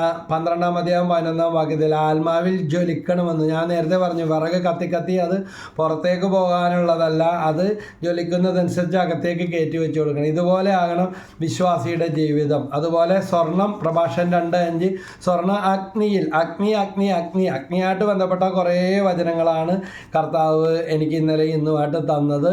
അഗ്നിയിൽ ശോധന ചെയ്യപ്പെടുന്നു, സഹനത്തിൻ്റെ തീച്ചൂളയിൽ കർത്താവിന് സ്വീകാര്യരായ മനുഷ്യരും. വീണ്ടും വേറൊരു ഭാഗം കാണാനായിട്ട് ഇടയായത് യെശയ്യാ പ്രവചനത്തിൽ 6-ാമത്തെ അധ്യായത്തിൽ 5ഉം 6ഉം വാക്യങ്ങൾ കർത്താവ് തന്നെ ഇങ്ങനെ ഓരോ ഭാഗങ്ങളിലേക്ക് കൊണ്ടുവരുന്നതായിട്ട് തോന്നി. അപ്പോൾ അത് നിങ്ങളുമായിട്ട് പങ്കുവെക്കുകയാണ്. വചനം പഠിക്കാൻ ആഗ്രഹിക്കുന്നവർ കുറിച്ചെടുക്കുക, വായിച്ച് നോക്കുക, വീണ്ടും വായിക്കുക. ഒരു തവണ കേട്ട് വിടാനില്ല, വീണ്ടും വായിക്കുക. ഇത് ആവശ്യമുള്ള നിങ്ങൾക്ക് ബോധ്യമുള്ള വ്യക്തികൾക്ക് ഷെയർ ചെയ്ത് കൊടുക്കുക. പരിശുദ്ധാത്മാവാകുന്ന ഈ അഗ്നിയെക്കുറിച്ച് യെശയ്യാ 6:5-6 ഞാൻ പറഞ്ഞു, എനിക്ക് ദുരിതം, ഞാൻ നശിച്ചു. എന്തെന്നാൽ ഞാൻ അശുദ്ധമായ അധരമുള്ളവനും അശുദ്ധമായ അധരങ്ങളുള്ളവരുടെ മധ്യേ വസിക്കുന്നവനാണ്. അങ്ങനെ പറയുന്ന വിചാരിച്ചിരിക്കുന്ന ആരെങ്കിലും ഈ കൂട്ടത്തിൽ ഉണ്ടാകാം. യെശയ്യാ പ്രവാചകൻ വിചാരിച്ചതുപോലെ തന്നെ, എനിക്ക് ഇത്രയും പ്രായമായി, അല്ലെങ്കിൽ ഞാൻ ഇത്രയും നാൾ പാവത്തിൽ ജീവിച്ചതാ, എനിക്ക് എത്ര വിചാരിച്ചിട്ട് ഇതിൽ നിന്ന് കരയറാൻ പറ്റും, എൻ്റെ കയ്യിലുള്ളത് മുഴുവൻ പോയി, അല്ലെങ്കിൽ എന്നെ വഞ്ചിച്ചെടുത്തു, എൻ്റെ കൂടെ ആരുമില്ല, ഞാനൊരു വിധവയായി, അല്ലെങ്കിൽ ഞാനൊരു രോഗിയായി, എനിക്ക് ജീവിത മാർഗമില്ല, എന്നെ സഹായിക്കാൻ ആരുമില്ല. ഇങ്ങനെ വിചാരിക്കുമ്പോഴും ദൈവത്തിൻ്റെ അഗ്നിക്ക് നിങ്ങളെ ശുദ്ധീകരിക്കാനും നിങ്ങൾക്ക് വഴി കാണിച്ചു തരാൻ സാധിക്കും. എന്ന് പറഞ്ഞാൽ വയറ് വീർപ്പിക്കാൻ അല്ലെങ്കിൽ അന്നന്ന് വേണ്ട കാര്യങ്ങൾ അത് നമുക്ക് വേണമെന്ന് ദൈവത്തിന് അറിയാം. അല്ലെങ്കിൽ ഭക്ഷണം, വസ്ത്രം, പാർപ്പിടം. അതുമാത്രമല്ല 1 Corinthians 2:9 പറയുന്നുണ്ട്, ദൈവം തന്നെ സ്നേഹിക്കുന്നവർക്കായി ഒരുക്കിയിരിക്കുന്നവ മനുഷ്യൻ്റെ കണ്ണ് കാണുകയോ കാത് കേൾക്കുകയോ ഹൃദയം ഗ്രഹിക്കുകയോ ചെയ്തിട്ടില്ല. അപ്പോൾ ഈ അഗ്നിയെക്കുറിച്ച്, ഈ അഗ്നി ഈ ജീവിതത്തിൽ മാത്രമല്ല വരാനിരിക്കുന്ന ജീവിതത്തിലേക്ക് നമ്മളെ ശോധന ചെയ്ത് നമ്മുടെ ആത്മരക്ഷയ്ക്ക് ഉതകുന്ന കാര്യങ്ങൾ കൂടി എനിക്കും നിങ്ങൾക്കും നമ്മുടെ കുടുംബത്തിലും തലമുറകൾക്കും മക്കൾക്കും ശുദ്ധീകരണാത്മാക്കൾക്കും എല്ലാം നൽകി അനുഗ്രഹിക്കുക. അതുകൊണ്ട് നമ്മുടെ സഹനങ്ങൾ, ഈ അഗ്നി, ഈ ശോധന ഇത് പാഴല്ല. എൻ്റെ ഈ സഹനങ്ങൾ ആത്മാക്കളുടെ രക്ഷയ്ക്ക് വേണ്ടി കാഴ്ചവെക്കുന്നു. അവർക്ക് വേണ്ടി പ്രാർത്ഥിക്കാൻ ആരെങ്കിലും വേണ്ടേ? ഈ അഗ്നി, ഈ ശോധന, വിചാരിക്കാത്ത സമയത്ത് കിട്ടിയ ഈ അടി, ഈ അത്യാഹിതം, ഈ നഷ്ടം, വളരെ ദൈവഭക്തി പോട്ടെ, എന്തുകൊണ്ടാണ് നിങ്ങൾക്ക് എങ്ങനെയെന്ന് ആൾക്കാർ ചോദിക്കൂലേ? ആ ചോദ്യം, ആ വേദനയോടുകൂടെ തന്നെ ഈശോയ്ക്ക് കൊടുത്ത അനേക ആത്മാക്കളെ രക്ഷിക്കണമെന്ന് കൊടുത്താൽ അനേകം ശുദ്ധീകരണ ആത്മാക്കൾ കയറി പോകുന്നതായിട്ട് മനസ്സിലാക്കാനും അതിൻ്റെതായ അനുഭവങ്ങളുണ്ട്. അനുഭവത്തിൽ നിന്നുകൊണ്ടാണ് ഇങ്ങനത്തെ ചില കാര്യങ്ങൾ പങ്കുവെക്കുന്നത്. വിസ്തരുടെയൊക്കെ ജീവിതചരിത്രങ്ങളിൽ വായിച്ചിട്ടുള്ള കാര്യങ്ങളും ബേസ് ചെയ്തിട്ടാണ് ഈ കാര്യങ്ങൾ പങ്കുവെക്കുന്നത്. അതുകൊണ്ട് ഈ സഹനമാകുന്ന അഗ്നി ഒരിക്കലും പാടല്ല. ദൈവം നമ്മളെ ശുദ്ധീകരിക്കുന്ന പരിശുദ്ധാത്മാവാകുന്ന അഗ്നി, ഇതാ ഞാൻ അശുദ്ധമായ അതരമുള്ളവനും അശുദ്ധമായ ആദരങ്ങളുള്ളവരുടെ മധ്യേ വസിക്കുന്നവനുമാണ്. എന്തെന്നാൽ എല്ലാവരും അങ്ങനെയാണ്, അവരിങ്ങനെയാണ്, ഇവരിങ്ങനെ, എന്നെക്കുറിച്ച് പറഞ്ഞത് അങ്ങനെയാണ്. നമ്മൾ പറയുന്ന അതേ കാര്യം വേറൊരു രീതിയിൽ പറയാണ്. ഞാൻ അശുദ്ധമായ അതരമുള്ളവനും അശുദ്ധമായ അതരങ്ങളുള്ളവരുടെ മധ്യേ വസിക്കുന്നവനുമാണെന്നാണ് യെശയ്യാ കർത്താവിനോട് പറയുന്നത്. എന്തെന്നാൽ സൈന്യങ്ങളുടെ കർത്താവായ രാജാവിനെ എൻ്റെ നയനങ്ങൾ ദർശിച്ചിരിക്കുന്നു. അപ്പോൾ സറാഫുകളിൽ ഒന്ന് ബലിപീഠത്തിൽ നിന്ന് കൊടിൽ കൊണ്ടെടുത്ത ഒരു തീക്കനലുമായി എൻ്റെ അടുത്തേക്ക് പറന്നു വന്നു. അവൻ എൻ്റെ അധരങ്ങളെ സ്പർശിച്ചിട്ട് പറഞ്ഞു, ഇത് നിന്റെ അധരങ്ങളെ സ്പർശിച്ചിരിക്കുന്നു, ഇത് നിന്റെ അധരങ്ങളെ സ്പർശിച്ചിരിക്കുന്നു. വചനം പറയുന്ന എൻ്റെ അധരത്തെയും ഈ വചനം കേൾക്കുന്ന ഓരോരുത്തരുടെ അധരത്തെ, ഹൃദയത്തെ, സങ്കീർത്തനം 19:14 ഞാൻ എപ്പോഴും പറയാറുള്ള ഒരു വചനമാണ്. സങ്കീർത്തകൻ ദാവീദ് പ്രാർത്ഥിക്കും, എൻ്റെ അധരത്തിലെ പ്രാർത്ഥനയും ഹൃദയത്തിലെ ചിന്തകളും ഒന്നായിരിക്കണമേ, ഹൃദയ വിചാരങ്ങളും ഒന്നായിരിക്കണമേ എന്ന്. ഇത് രണ്ടും കൂടി ബാലൻസ് ചെയ്ത് ചേർന്ന് പോകുമ്പോഴാണ് ദൈവം പ്രസാദിക്കുന്നത്. അല്ല അധരത്തിലൊന്ന് യേശുവേ സ്തോത്രം, യേശുവേ സ്തോത്രം, ഹൃദയത്തിൽ യേശുവേ സൂത്രം, അത് പറ്റത്തില്ല. ഇന്ന് പലരിലും കണ്ടുവരുന്നതാ. കടം മേടിച്ചാലും കൊടുക്കത്തില്ല, കരാറും എഗ്രിമെൻറ്റും ഒക്കെ എഴുതി പോയി പണി നോക്കടാ എന്നും പറഞ്ഞിട്ട് കടം കൊടുക്കാനുള്ളവനെ ആവശ്യ സമയത്ത് ആപത്ത് സമയത്ത് മേടിച്ച് ഉപകാരപ്പെട്ടിട്ട് വർഷങ്ങൾ അല്ലെങ്കിൽ നാളുകൾ കഴിഞ്ഞ് കഴിയുമ്പോൾ തിരിച്ചും കൊടുക്കുന്നില്ല. അങ്ങനെ പലരും എൻ്റെ അടുത്ത് സങ്കടങ്ങൾ പറഞ്ഞു വരുന്ന കൊടുക്കാനുള്ളവർ, ബ്രദറെ പലിശയുമില്ല ഒന്നുമില്ലാതെ ആപത്ത് സമയത്ത് സഹായിച്ചതാണ്, എഗ്രിമെൻ്റ് എഴുതണ്ടെന്ന് പറഞ്ഞപ്പോൾ അവർ നിർബന്ധിച്ച് എഴുതിക്കും, അത്രയും വിശ്വാസം കാണിപ്പിച്ച് മേടിച്ചുകൊണ്ട് പോയതാണ്. പക്ഷേ ഇപ്പം ക്യാൻസറാണ് അല്ലെങ്കിൽ ഇപ്പോൾ രോഗാവസ്ഥയാണ്, രോഗം വന്നിട്ട് ചോദിച്ചിട്ട് ഭയങ്കര പ്രാർത്ഥനയും വചനമൊക്കെ ഇട്ട് നടക്കുന്നവരാണ്. അപ്പോൾ പക്ഷേ ആട്ടിവിടുന്ന അവസ്ഥ, മേടിക്കാമെങ്കിൽ മേടിച്ചോ, അനാഥമന്ദിരത്തിൽ കൊടുത്താലും നിങ്ങൾക്ക് തരൂല. ഇത് ദൈവനിവേശിതമാണ്, ഒരിക്കലും അല്ല. അത് പൈശാചികവും നിന്ദ്യവും ക്രൂരവുമാണ്. അപ്പോൾ അങ്ങനെയുള്ള കാര്യങ്ങൾ നമ്മുടെ ആറ്റിറ്റ്യൂഡ് മാറ്റങ്ങൾ വരുത്തണം. അതരത്തിൽ എപ്പോഴും ഭയങ്കര പ്രാർത്ഥനയാണ്. ഒരു 10 പൈസ കൈവിട്ട് പെരുമാറത്തില്ല, എല്ലാത്തിനും പിശുക്ക് പിശുക്ക് പിശുക്ക് പിശുക്ക്. വേണ്ട കാര്യത്തിനൊത്ത് കൊടുക്കത്തില്ല, വേണ്ടാത്ത കാര്യങ്ങൾക്കും അനാപത്തിലും ഒരുപാട് ചിലവായും നശിച്ചും പോകുന്ന അവസ്ഥകൾ ഒത്തിരി പേരുടെ കണ്ടിട്ടുണ്ട്. അപ്പോൾ ഇങ്ങനെയുള്ള അവസ്ഥകളൊക്കെ മാറ്റം വരുത്തണം. അപ്പോൾ മനസാന്തരപ്പെടണം. സെറാഫുകളിൽ ഒന്ന് ബലിപീഠത്തിൽ നിന്ന് കൊടിൽ കൊണ്ട് എടുത്തൊരു തീക്കനലുമായി എൻ്റെ അടുത്തേക്ക് വന്നു. സെറാഫുകൾ ആരാധിക്കും പരിശുദ്ധനെ, സന്തോഷത്താൽ സ്വന്തം മക്കൾ ആരാധിച്ചിടും. തുടക്കത്തിൽ വായിച്ചു കേട്ടില്ല, ആരാധിച്ചാൽ ഈ തീ കത്തിപ്പിടിക്കും. സെറാഫുകൾ ആരാധിക്കും പരിശുദ്ധനെ, സന്തോഷത്താൽ സ്വന്തം മക്കൾ ആരാധിച്ചിടും. ആരാധിക്കുന്നേ ഞങ്ങൾ ആരാധിക്കുന്നേ, ആത്മനാഥനേശുവിനെ ആരാധിക്കുന്നേ. ആരാധിക്കുന്നേ ഞങ്ങൾ ആരാധിക്കുന്നേ, ആത്മാവിലും സത്യത്തിലും ആരാധിക്കുന്നേ. ആരാധിക്കുന്നേ ഞങ്ങൾ ആരാധിക്കുന്നേ, ആത്മനാഥനേശുവിനെ ആരാധിക്കുന്നേ. എൻ്റെ ജീവിതത്തിൽ കഴിഞ്ഞ 35 വർഷമായിട്ട് ദൈവത്തെ ആരാധിച്ച് എൻ്റെ സ്വന്തം ജീവിതം, ഞാനൊരു കുടുംബജീവിതക്കാരനാണ്. ഭാര്യയും 3 മക്കളും 2 മരുമക്കളും എല്ലാം ഉണ്ട്. എൻ്റെ ഭാര്യ ഇപ്പോൾ ഗർഭിണിയാണ്. ദൈവം കൃപയാൽ അപ്പൂപ്പനാകാനായിട്ട് പോവുകയാണ്. അപ്പോൾ ഇതെല്ലാം പിന്തിരിഞ്ഞ് നോക്കുമ്പോൾ ഒരുപാട് ശൂന്യതകളും മുറിവുകൾ, കഷ്ടനഷ്ടങ്ങൾ, തകർച്ചകൾ. പക്ഷേ ദൈവം അതെല്ലാം ചവിട്ടുപടികളാക്കി മാറ്റി ഞാൻ അനുഭവിച്ചറിഞ്ഞ ഈശോയിലൂടെ ദൈവത്തിൻ്റെ മഹത്വം വർണ്ണിക്കാൻ ആമേൻ. മഹത്വവും ജ്ഞാനവും സ്തോത്രവും ബഹുമാന ശക്തിയും ബലവും എന്നേശുവിന്. വെളിപാട് 7:12 ഈ വചനം പറഞ്ഞു കൊടുത്തിട്ട് 5 കോടിയുടെ തീരാത്ത കേസ് അത്ഭുതകരമായിട്ട് തീർന്നു പറഞ്ഞ് തുള്ളിച്ചാടി വന്ന മനുഷ്യൻ്റെ കാര്യം ഓർക്കുന്നുണ്ട്. വെളിപാട് 7:12 ആമേൻ. മഹത്വവും ജ്ഞാനവും സ്തോത്രവും ബഹുമാന ശക്തിയും ബലവും എന്നേശുവിന്. അതുകൊണ്ടാണ് ഒരു പ്രാവശ്യം തൈറോയ്ഡ് ഗ്ലാൻഡിൻ്റെ അകത്തും മുഴ വന്ന് ഓപ്പറേഷൻ ചെയ്യണമെന്ന് FNAC ടെസ്റ്റൊക്കെ നടത്തിയ ഞാൻ ഒരു ഓപ്പറേഷൻ ചെയ്തില്ല, ഒരു വിറ്റാമിൻ ഗുളിക പോലും ഇന്ന് കഴിക്കുന്നില്ല.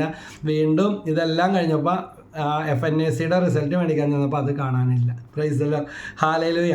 അപ്പോൾ ദൈവത്തിൻ്റെ വചനം, ഹെരണ്യയുടെ ഓപ്പറേഷൻ ചെയ്യണമെന്ന് വർഷങ്ങൾക്ക് മുമ്പ് പറഞ്ഞതാണ്. അപ്പം അത് എന്നെ സർജൻ്റെ അടുത്തോട്ട് വിട്ട ഡോക്ടർ പറഞ്ഞ കാര്യം ഇതാണ്, താൻ ഒരു പ്രസംഗകനല്ലേ, അപ്പോൾ അച്ഛന്മാർക്ക്, പ്രസംഗിക്കുന്നവർക്ക്, ഭാരമൊക്കെ എടുക്കുന്ന ജോലികൾ എടുക്കുന്നവർക്കൊക്കെയാണ് കൂടുതലും വന്നത്. ആദ്യം ഒരെണ്ണം ചെയ്യാം, പിന്നെ മറ്റേത് ചെയ്യാം, ഇങ്ങനെ വലിയ പേടിക്കണ്ടെന്നൊക്കെ പറഞ്ഞ് എന്നെ ധൈര്യപ്പെടുത്തി മെഷ് വെക്കും, ഓപ്പറേഷൻ ചെയ്ത് പിന്നെ മറ്റേത് ചെയ്യും അടുത്ത് തന്നെ എന്നൊക്കെ പറഞ്ഞു. പക്ഷേ ഇപ്പം അത് പറഞ്ഞിട്ടൊരു 10-15 കൊല്ലത്തിന് അപ്പുറമായിട്ടുണ്ട്. അതെല്ലാം ഓരോന്ന് പറയും വന്നതിനേക്കാൾ. അതുപോലെ 2 തവണ വണ്ടി ആക്സിഡൻറ്റ് ഉണ്ടായി, കാലൊക്കെ ഒടിഞ്ഞു പറഞ്ഞ് 8 വലിയ പീസും 20 ചെറിയ പീസുമായി പോയതാണ് കാൽവേനിയൻ കൂട്. അത് കഴിഞ്ഞ പിന്നെ എനിക്ക് ഹൈദരാബാദിൽ വെച്ച് ഇന്ന് വരെ നടക്കാത്ത കാര്യം, സ്പോർട്സിലൊരു റിലേക്കല്ലാതെ സ്പോർട്സിൽ സ്കൂളിലൊക്കെ പങ്കെടുത്തപ്പോഴും കോളേജിൽ പഠിച്ചപ്പോഴും ഒരു സർട്ടിഫിക്കറ്റും കിട്ടാത്തതിൻ്റെ ഒരു സങ്കടമുള്ളത് സ്പോർട്സിലാണ്. അപ്പോൾ ആകെ കിട്ടിയത് ഒരു റിലേ, അത് കൂട്ടത്തിൽ വേറെ 3 പേര് ഇങ്ങനെ ഓടുമല്ല, വടിയും പിടിച്ച് ഓടി പൂർത്തീകരിക്കുന്നത്, അവരുടെ ഓട്ടം കൊണ്ടായിരിക്കും കിട്ടിയത്. പക്ഷേ എനിക്ക് കഴിഞ്ഞ വർഷം എൻ്റെ 49ാമത്തെ വയസ്സ്, ഇപ്പം 51 വയസ്സായി, 49ാം വയസ്സ് ഹൈദരാബാദിൽ വെച്ച് നടന്ന വെയ്റ്റ് ലിഫ്റ്റിംഗ് ചാമ്പ്യൻഷിപ്പിൽ നാഷണൽ ലെവലിൽ വിജയം വരിക്കാൻ ദൈവം കൃപ തന്നു. അവിടം കൊണ്ടും തീർന്നില്ല ദൈവത്തിൻ്റെ കൃപ. ഇന്ന് കുടുംബത്തിൽ 5 എണ്ണം എനിക്കും മകനും മകൾക്കും ഒക്കെ ആയിട്ട് 5ഓളം നാഷണൽ അവാർഡുകൾ കിട്ടി. ഇതിൽ കൂടുതൽ എന്ത് വേണം? അപ്പോൾ ദൈവം നമ്മുടെ കൂടെ നിന്നാൽ ഈ തീ ഇങ്ങനെ കത്തിപ്പിടിക്കും. Praise the Lord, hallelujah. ഇനിയും അത്ഭുതങ്ങളിലൂടെ മുന്നോട്ട് പോയിക്കൊണ്ടിരിക്കുക. എനിക്ക് ഉറപ്പുണ്ട് ഇവിടം കൊണ്ടൊന്നും തീരുന്നതല്ല ഒരു വിശ്വാസിയുടെ ജീവിതം. അപ്പോൾ എന്നെ കേട്ടുകൊണ്ടിരിക്കുന്ന നിങ്ങൾക്കും ഒരു സ്പാർക്ക് ദൈവം എപ്പോഴാണ് ഉപയോഗിക്കുന്നത്, എപ്പോഴാണ് കടന്നു വരുന്നതെന്നൊന്നും നമുക്കറിയില്ല. വൈക്കോലിൽ തീ പിടിക്കുന്നത് പോലെ, ഉണക്കപ്പുല്ലിൽ തീ പിടിക്കുന്നത് പോലെ പിടിച്ചാൽ പിന്നെ അവിടെ നിന്ന് കത്തിപ്പിടിക്കൽ. അത് സാമ്പത്തിക മേഖലയിലാകാം, ആത്മീയ മേഖലയിലാകാം, ഭൗതിക മേഖലയിലാകാം. ഞാനൊരു സുവിശേഷ പ്രസംഗകനാകാനൊന്നും ആഗ്രഹിച്ചതല്ല, എനിക്ക് അതിനൊരു യോഗ്യതയില്ല, പഠിക്കാനുള്ള യോഗ്യത തന്നെ ഇല്ലായിരുന്നു പഠിക്കാൻ നിൽക്കുമ്പോൾ. പക്ഷേ ആ പഠനത്തിന് ഞാൻ പുറത്ത് നിർത്തപ്പെടുകയും നാണം കെടുകയും ചെയ്ത ആ സ്കൂളിൽ തന്നെ ഞാൻ പലതവണ പറഞ്ഞിട്ടുള്ളതാണ്, പലതവണ മോട്ടിവേഷൻ ക്ലാസ്സുകളും PTക്ക് വേണ്ടി ക്ലാസ്സുകളും ഒക്കെ കൊടുക്കാൻ ദൈവം ഒരുപാട് തവണ അവസരം തന്നിട്ടുണ്ട്, പഠനം വിജയകരമാക്കാൻ, വ്യക്തിത്വം വിജയത്തിന് വേണ്ടിയെന്ന്.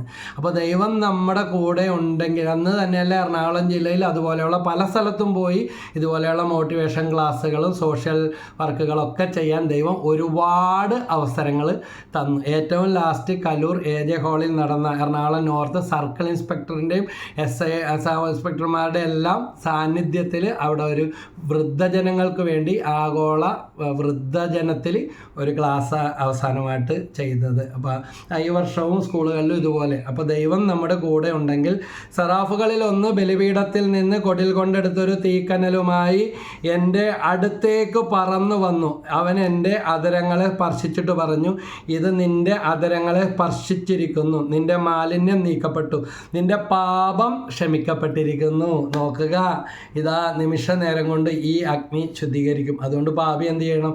പാപമേറ്റു പറയണം, അനുതപിക്കണം, മാനസാന്തരപ്പെടണം, വചനപ്രകാരമുള്ള ഒരു ജീവിതം നയിക്കുവാനായിട്ട് തയ്യാറാകണം. അപ്പോസ്തല പ്രവർത്തനങ്ങൾ, ഈശോയുടെ ശിഷ്യന്മാർ ചെയ്ത കാര്യങ്ങൾ എഴുതിയിരിക്കുന്ന 2-ാം അധ്യായത്തിൽ 3-4 വാക്യത്തിൽ നമ്മൾ കാണുന്നുണ്ട്.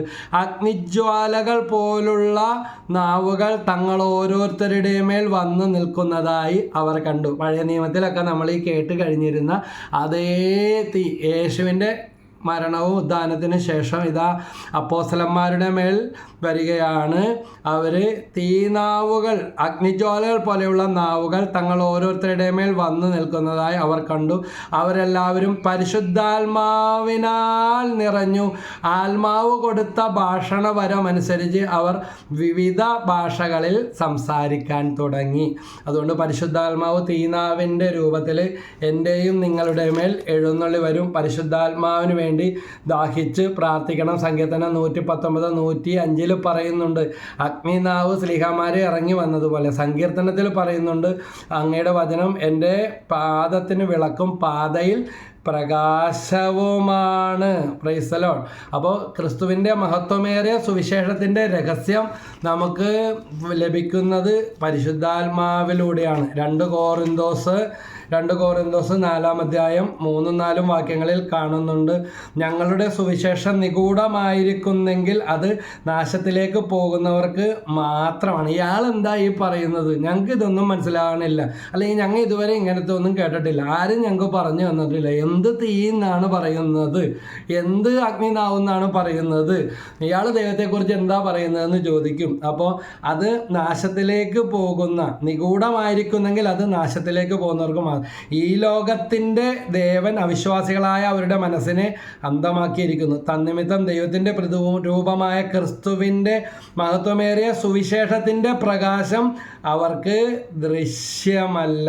Price the Lord, hallelujah. അപ്പോൾ സുവിശേഷത്തിൻ്റെ പ്രകാശം, ദൈവത്തിൻ്റെ അഗ്നിയെക്കുറിച്ച് ഇവിടെ ദൈവത്തിൻ്റെ വചനം നമ്മളോട് സംസാരിക്കുകയാണ്. ഹല്ലേലൂയ. യേശുവേ നന്ദി, യേശുവേ സ്തുതി, യേശുവേ ആരാധന, ദൈവമേ ആരാധന. അതുകൊണ്ട് പരിശുദ്ധാത്മാവെ എന്നെ തീ പിടിപ്പിക്കണമേ, എന്നെ ഉജ്ജ്വലിപ്പിക്കണമേ, എന്നിൽ കത്തിപ്പെടണമേ. ഇന്ന് ഞങ്ങൾ കേട്ട ഈ വചനത്തിൻ്റെ വെളിച്ചത്തിൽ പരിശുദ്ധാത്മാവാകുന്ന അഗ്നി ഞങ്ങളുടെ മേൽ അയക്കണമേ. ഇനിയും ഇതിൻ്റെ 2ാമത്തെ ഭാഗം പോസ്റ്റ് ചെയ്യുന്നതാണ്. ഈ കേട്ടത്രയും ദൈവമേ ഇത് തന്നെ ഗ്രഹിക്കാൻ ഞങ്ങൾക്ക് ശക്തിയില്ല. പരിശുദ്ധാത്മാവ് അഗ്നിയാണെന്ന് ശ്രവിച്ചു, പരിശുദ്ധാത്മാവ് തീ പിടിപ്പിക്കുമെന്ന് കണ്ടു, അശുദ്ധിയെല്ലാം നീക്കിക്കളയുമെന്ന് കണ്ടു, വിശുദ്ധീകരിക്കുമെന്ന് കണ്ടു, പരിശുദ്ധാത്മാവ് പ്രവർത്തിപ്പിക്കുകയും ചെയ്യുമെന്ന് കണ്ടു. ദൈവമേ ഞങ്ങളെയും തീ പിടിപ്പിക്കണമേ, ഇന്നു മുതൽ ഞങ്ങളിൽ കത്തിപ്പടരണമേ. പരിശുദ്ധാത്മാവെ ഞങ്ങളിൽ വന്നു നിറയണേ. Hallelujah, hallelujah. യേശുവേ നന്ദി, യേശുവേ സ്തുതി. Price the Lord. ഹല്ലേലൂയ.